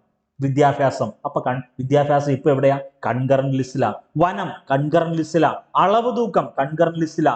നീതിന്യായ ഭരണം കൺകറന്റ് ലിസ്റ്റിലാ. വന്യമൃഗ പക്ഷി സംരക്ഷണം ഒക്കെ കൺകറന്റ് ലിസ്റ്റിലാണ്. ഇത് ഒത്തിരി തവണ ചോദിച്ചിട്ടുള്ളതാണ്. വിദ്യാഭ്യാസം നിലവിൽ കൺകറന്റ് ലിസ്റ്റിൽ, വനം നിലവിൽ കൺകറന്റ് ലിസ്റ്റിൽ, അളവ് തൂക്കം ആയിക്കോട്ടെ, നീതിന്യായ ഭരണം ആയിക്കോട്ടെ, വന്യമൃഗ പക്ഷി സംരക്ഷണം ഒക്കെ വരുന്നത് കൺകറന്റ് ലിസ്റ്റിലാണ്. അപ്പൊ ആദ്യം ഇതൊക്കെ എവിടെ ആയിരുന്നു? സ്റ്റേറ്റ് ലിസ്റ്റിലായിരുന്നു. ഇപ്പൊ കൺകറന്റ് ലിസ്റ്റിലാണ്. അപ്പൊ ആ പറയുന്ന 5 സബ്ജക്റ്റുകളെ, വിഷയങ്ങളെ സംസ്ഥാന ലിസ്റ്റിൽ നിന്നും കൺകറന്റ് ലിസ്റ്റിലേക്ക് മാറ്റിയത് 1976 42 ഭേദഗതിയാണ്. ഇന്ത്യൻ ഭരണഘടനയിൽ മൗലിക കർത്തവ്യങ്ങൾ അല്ലെങ്കിൽ മൗലിക ചുമതലകൾ പ്രതിപാദിക്കുന്ന ഭാഗം 4A ആണെന്ന് ഓർത്തു വെക്കണം. ഏത് രാജ്യത്തെന്ന ഇന്ത്യ മൗലിക കടമകൾ എന്ന ആശയം കടമെടുത്തേക്കുന്നത്? റഷ്യ, അതുമല്ലെങ്കിൽ USSR, അതുമല്ലെങ്കിൽ സോവിയറ്റ് യൂണിയൻ. ഇതേ റഷ്യയിൽ നിന്ന്, ഇതേ USSR ഇതേ സോവിയറ്റ് യൂണിയൻ പ്ലാനിങ് എന്ന ആശയം ഇന്ത്യ കടമെടുത്തേക്കുന്നത് വളരെ ഇമ്പോർട്ടന്റ് ആണ്. ഇതിനടുത്തത് മൗലിക കടമകൾ എന്ന് പറഞ്ഞാൽ ഇന്ത്യൻ പൗരന്മാർക്ക് മാത്രമുള്ളതാണ്. വിദേശ പൗരന്മാർക്ക് ഇത് ബാധകമല്ല. അപ്പൊ അവിടെ ഏറ്റവും പ്രധാനപ്പെട്ട ഒരു വസ്തുതയുണ്ട്. മൗലിക കടമകൾ പാലിച്ചില്ല എങ്കിൽ, ഒരു വ്യക്തി പൊതുമുതൽ സംരക്ഷിക്കുന്നില്ല എന്ന് കരുതി നമുക്കൊരാൾ ഒരു കേസിൽ പോകാൻ പറ്റത്തില്ല. അതുകൊണ്ടാണ് ഫണ്ടമെന്റൽ ഡ്യൂട്ടീസ് അല്ലെങ്കിൽ ഫണ്ടമെന്റൽ അല്ലെങ്കിൽ ഈ പറഞ്ഞ മൗലിക കടമകൾ എന്ന് പറഞ്ഞാൽ നോൺ ജസ്റ്റീഷ്യബിൾ അല്ല, നോൺ ജസ്റ്റീഷ്യബിൾ നമുക്ക് ഈ പറയുന്ന ഒരാൾ വേണമെങ്കിൽ, അതൊക്കെ ഓരോരുത്തരുടെ ധാർമ്മിക വെച്ച, അയാൾ പ്രകൃതിയെ സംരക്ഷിക്കുന്നില്ല എന്ന് പറഞ്ഞ് നമുക്ക് എന്ത് ചെയ്യാൻ പറ്റത്തില്ല? കേസ് ഫയൽ ചെയ്യാൻ പറ്റത്തില്ല. പക്ഷേ ഈ പറഞ്ഞ പ്രകൃതിയെ നശിപ്പിക്കുവാണ് അല്ലെങ്കിൽ ഈ പറയുന്ന പൊതുമുതൽ സംരക്ഷിക്കുന്നില്ല, പൊതുമുതൽ നശിപ്പിക്കുവാണെങ്കിൽ നമുക്ക് എന്ത് ചെയ്യാം? പരാതിപ്പെടാം. പക്ഷെ പൊതുമുതൽ സംരക്ഷിക്കുന്നില്ല എന്ന് പറഞ്ഞ് നമുക്ക് കേസ് ഫയൽ ചെയ്യാനോ കോടതിയെ സമീപിക്കാനോ സാധിക്കത്തില്ല. അതുകൊണ്ടാണ് നമ്മൾ പറയുന്ന മൗലിക കടമകൾ എന്ന് പറഞ്ഞാൽ നോൺ ജസ്റ്റീഷ്യബിൾ എന്നാണ് പറയുന്നത്. അപ്പൊ മൗലിക കടമകൾ ഇന്ത്യൻ പൗരന്മാർക്ക് മാത്രമേ ഉള്ളൂ. വിദേശ പൗരന്മാർക്ക് ഇത് ബാധകമല്ല. അതുകൂടി ഒന്ന് നോട്ട് ചെയ്തേക്കണം. അപ്പൊ 1976 42 ഭേദഗതി പ്രകാരം മൗലിക കടമകൾ ഇന്ത്യൻ ഭരണഘടനയിൽ ഉൾപ്പെടുത്തുന്ന സമയത്ത് കേന്ദ്ര നിയമമന്ത്രി HR ഗോഖലെയാണ് നമുക്ക് വേണ്ട പ്രധാനപ്പെട്ട ഒരു വസ്തുതയാണ്. ഇനി ഏറ്റവും നമ്മൾ നേരത്തെ പറഞ്ഞ വസ്തുത, നിർദ്ദേശ തത്വങ്ങളുണ്ടല്ലോ, DPSP മാർഗനിർദ്ദേശ തത്വങ്ങൾ അല്ലെങ്കിൽ directive principle of state policy, അതേപോലെ തന്നെ നിർദ്ദേശ തത്വങ്ങളെ പോലെ തന്നെ മൗലിക കടമകൾ എന്ത് ചെയ്യാൻ പറ്റത്തില്ല? കോടതിയിലൂടെ സ്ഥാപിച്ചെടുക്കാൻ കഴിയത്തില്ല. അതുകൊണ്ടാണ് ഇറ്റ്സ് എ നോൺ ജസ്റ്റീഷ്യബിൾ എന്ന് പറയുന്നത്. ഏറ്റവും പ്രധാനപ്പെട്ടതാണ്. ഇനി ഈ പറയുന്ന ചില മൗലിക കടമകൾ നടപ്പാക്കുന്നതിനുള്ള നിയമവ്യവസ്ഥകളുണ്ടല്ലോ, അതിന്റെ നിലനിൽപ്പിനെ പറ്റി പരിശോധിക്കാൻ വേണ്ടി ഒരു കമ്മിറ്റിയെ 1999 റിപ്പോർട്ട് സമർപ്പിക്കുന്നുണ്ട്. ആ കമ്മിറ്റിയുടെ പേര് വർമ്മ കമ്മിറ്റി എന്ന. ഓക്കെ, ഇനി ഈ പറഞ്ഞ മൗലിക അവകാശങ്ങളുമായി ബന്ധപ്പെട്ട ഒരു ചോദ്യം പറയട്ടെ. ഇന്ത്യൻ ഭരണഘടന പ്രകാരം മൗലിക കർത്തവ്യങ്ങളുമായി ബന്ധപ്പെട്ട് താഴെ പറയുന്നവയിൽ ശരിയായ പ്രസ്താവന ഏത്? ഓപ്ഷൻ എ നോക്കി. 1976 42ാം ഭരണഘടനാ ഭേദഗതി പ്രകാരം കൂട്ടിച്ചേർത്തു, ശരിയാ. 1977 ജനുവരി 3 മുതൽ പ്രാബല്യം, ശരിയാ. 1977 ജനുവരി 3 മുതൽ പ്രാബല്യത്തിൽ വന്നത്. അടുത്ത ഭരണഘടനയുടെ 4A ഭാഗത്ത് പ്രതിപാദിക്കുന്നു, അതും ശരിയാ. നിലവിൽ 10 മൗലിക കർത്തവ്യങ്ങളുണ്ട്, തെറ്റല്ലയോ? നിലവിൽ എത്ര മൗലിക കർത്തവ്യങ്ങളുണ്ട്? 11 മൗലിക കർത്തവ്യങ്ങളുണ്ട്. അപ്പൊ ആൻസർ ആയിട്ട് വരേണ്ടത് ശരിയായ പ്രസ്താവനകൾ ഏതൊക്കെയാ? ഓപ്ഷൻ എ ശരിയാണ്, ബി ശരിയാണ്, സിയും ശരിയാണ്, ഡി തെറ്റാണ്. തിരുത്തി പഠിക്കേണ്ടത് നിലവിൽ 11 മൗലിക കടമകളുണ്ട്. ഓക്കെ ആണല്ലോ. ഇനി നമുക്ക് വേണ്ട പ്രധാനപ്പെട്ട വസ്തുത, പ്രധാനപ്പെട്ട മൗലിക കടമകൾ നമ്മൾ പറഞ്ഞല്ലോ. ആർട്ടിക്കിൾ 51A പറയുക. ആർട്ടിക്കിൾ 51A സബ് എ അല്ലെങ്കിൽ ക്ലോസ് എയിൽ പറയുന്നത് ഭരണഘടനയെ അനുസരിക്കണം, അതിന്റെ ആദർശങ്ങളെയും സ്ഥാപനങ്ങളെയും ദേശീയ പതാകയും ദേശീയ ഗാനത്തെയും ആദരിക്കുക എന്നുള്ളത് മൗലിക കടമയാണ്. ആദരിക്കുക. അപ്പൊ ഒരു വ്യക്തി ദേശീയ ഗാനത്തെ ആദരിക്കുന്നില്ല എങ്കിൽ അത് നോൺ ജസ്റ്റീഷ്യബിളാണ്. എന്ന് വെച്ചാൽ നമുക്ക് അയാൾ ആദരിക്കുന്നില്ല എന്ന് കരുതി നമുക്ക് കേസ് ഫയൽ ചെയ്യാൻ പറ്റൂല. ഓക്കെ ആണല്ലോ. അടുത്തത് മൗലിക കടമകളിൽ പറഞ്ഞ രണ്ടാമത്തെ മൗലിക കടമ എന്ന് പറഞ്ഞാൽ ഇന്ത്യൻ സ്വാതന്ത്ര്യ സമരത്തിന് ഉത്തേജനം പകർന്ന ഉന്നത ആദർശങ്ങളെ പിന്തുടരുക. വേണമെങ്കിൽ പിന്തുടരാം, വേണ്ടെങ്കിൽ പിന്തുടരണ്ട. ഇതാണ് ലോജിക്ക്. ഇന്ത്യയുടെ പരമാധികാരവും ഐക്യവും അഖണ്ഡതയും കാത്തു സൂക്ഷിക്കുക. രാജ്യരക്ഷാ പ്രവർത്തനത്തിനും രാഷ്ട്ര സേവനത്തിനും എപ്പോഴും സജ്ജരായിരിക്കുക. മതം, ഭാഷ, പ്രദേശം, വിഭാഗം എന്നിവയ്ക്ക് അതീതമായി ഇന്ത്യയിലെ ജനങ്ങൾക്കിടയിൽ സാഹോദര്യം വളർത്താൻ ശ്രമിക്കുക. സ്ത്രീകളുടെ മാന്യതയെ ഹനിക്കുന്ന പ്രവൃത്തികൾ ഉപേക്ഷിക്കുക. അപ്പൊ ആർട്ടിക്കിൾ 51A സബ് ഇ പ്രകാരമാണ് ഈ കണ്ടന്റ്. ആർട്ടിക്കിൾ 51A സബ് അല്ലെങ്കിൽ ക്ലോസ് എഫ് പ്രകാരം ഇന്ത്യയുടെ മഹത്തായ സാംസ്കാരിക പൈതൃകത്തെ ബഹുമാനിക്കുക, പരിസ്ഥിതി സംരക്ഷിക്കുക, മെച്ചപ്പെടുത്തുക, ജീവികളോട് അനുകമ്പ പുലർത്തുക. ശാസ്ത്രീയ വീക്ഷണവും മാനവികതയും അന്വേഷണാത്മകതയും വികസിപ്പിക്കുക. അടുത്തത് പൊതു സ്വത്ത് സംരക്ഷിക്കുക, അക്രമം ഉപേക്ഷിക്കുക. ഇതൊക്കെ നിങ്ങൾ ഈ രാജ്യത്തെ, ഇന്ത്യ എന്ന മഹാരാജ്യത്തെ എല്ലാ പൗരന്മാരും ചെയ്തിരുന്നുവെങ്കിൽ ഒരു തരത്തിലുള്ള കേസോ ഈ പറയുന്ന വ്യവഹാര തർക്കങ്ങളോ ഒന്നും ഉണ്ടാവത്തില്ലല്ലോ. അടുത്തത് എല്ലാ മണ്ഡലങ്ങളിലും മികവ് കാട്ടി രാഷ്ട്രത്തെ ഔന്നത്യത്തിൽ പാതയിൽ മുന്നേറാൻ സഹായിക്കുക. അടുത്ത ഏറ്റവും ഇമ്പോർട്ടന്റ് 11ാമതായിട്ട് ഉൾപ്പെടുത്തിയത് നമ്മൾ നേരത്തെ പറഞ്ഞല്ലോ. എത്ര ഭേദഗതി പ്രകാരമാണെന്ന് ഞാൻ പറഞ്ഞേ? 2002 86ാം ഭേദഗതി പ്രകാരം എന്നൊക്കെ ഒരു വാക്ക് നമ്മൾ പറഞ്ഞായിരുന്നല്ലോ. ഏറ്റവും പ്രധാനപ്പെട്ടതാണ്. 2002 86ാം ഭേദഗതി പ്രകാരം 11ാമതായിട്ട് ഉൾപ്പെടുത്തി എന്ന് നമ്മൾ പറഞ്ഞില്ലേ. 2002 86ാം ഭേദഗതി പ്രകാരം ഉൾപ്പെടുത്തിയ ആ മൗലിക കടമകൾ ഇമ്പോർട്ടന്റ് ആണ്. ആ മൗലിക കടമകൾ എന്ന് പറഞ്ഞാൽ ഓരോ രക്ഷിതാവും 6 വയസ്സിനും 14 വയസ്സിനും ഇടയിലുള്ള അവരുടെ കുട്ടികൾക്ക് വിദ്യാഭ്യാസത്തിനുള്ള സാഹചര്യവും ഒരുക്കണം എന്ന് പറയുന്ന ആ മൗലിക കടമ എന്ന് പറഞ്ഞാൽ 11ാമത്തെ മൗലിക കടമയാണ്. ഇത്രയും കാര്യങ്ങളാണ് നമ്മൾ ഇന്നത്തെ ഈ ഒരു ക്ലാസ്സിൽ നിങ്ങളുമായി ഷെയർ ചെയ്തത്. വീണ്ടും ആവർത്തിക്കുന്നു, അടുത്ത ദിവസമാണ് നമ്മുടെ പരീക്ഷ എന്ന രീതിയിലാണ് നമ്മൾ പഠിച്ച് റിവൈസ് ചെയ്ത് പോകുന്നത്. ടെൻഷൻ ഫ്രീ ആയിട്ട് നിൽക്കുക, കൂളായിട്ട് പരീക്ഷയെ ഫേസ് ചെയ്യുക. എല്ലാവിധ ആശംസകളും നേരുന്നു. വീണ്ടും ആവർത്തിക്കുന്നു, നിങ്ങൾക്ക് പരീക്ഷ കിട്ടും. നിങ്ങൾ ആദ്യ 10-നകത്ത് വരും, ആദ്യ 20-നകത്ത് വരും. നിങ്ങൾ വേറെ ഒന്നിനെ പറ്റി ടെൻഷൻ ആവണ്ട.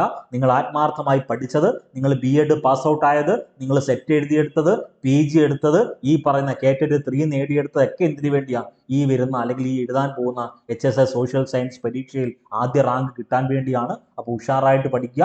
എല്ലാവർക്കും എല്ലാവിധ ആശംസകളും നേരുന്നു. നന്ദി, നമസ്കാരം.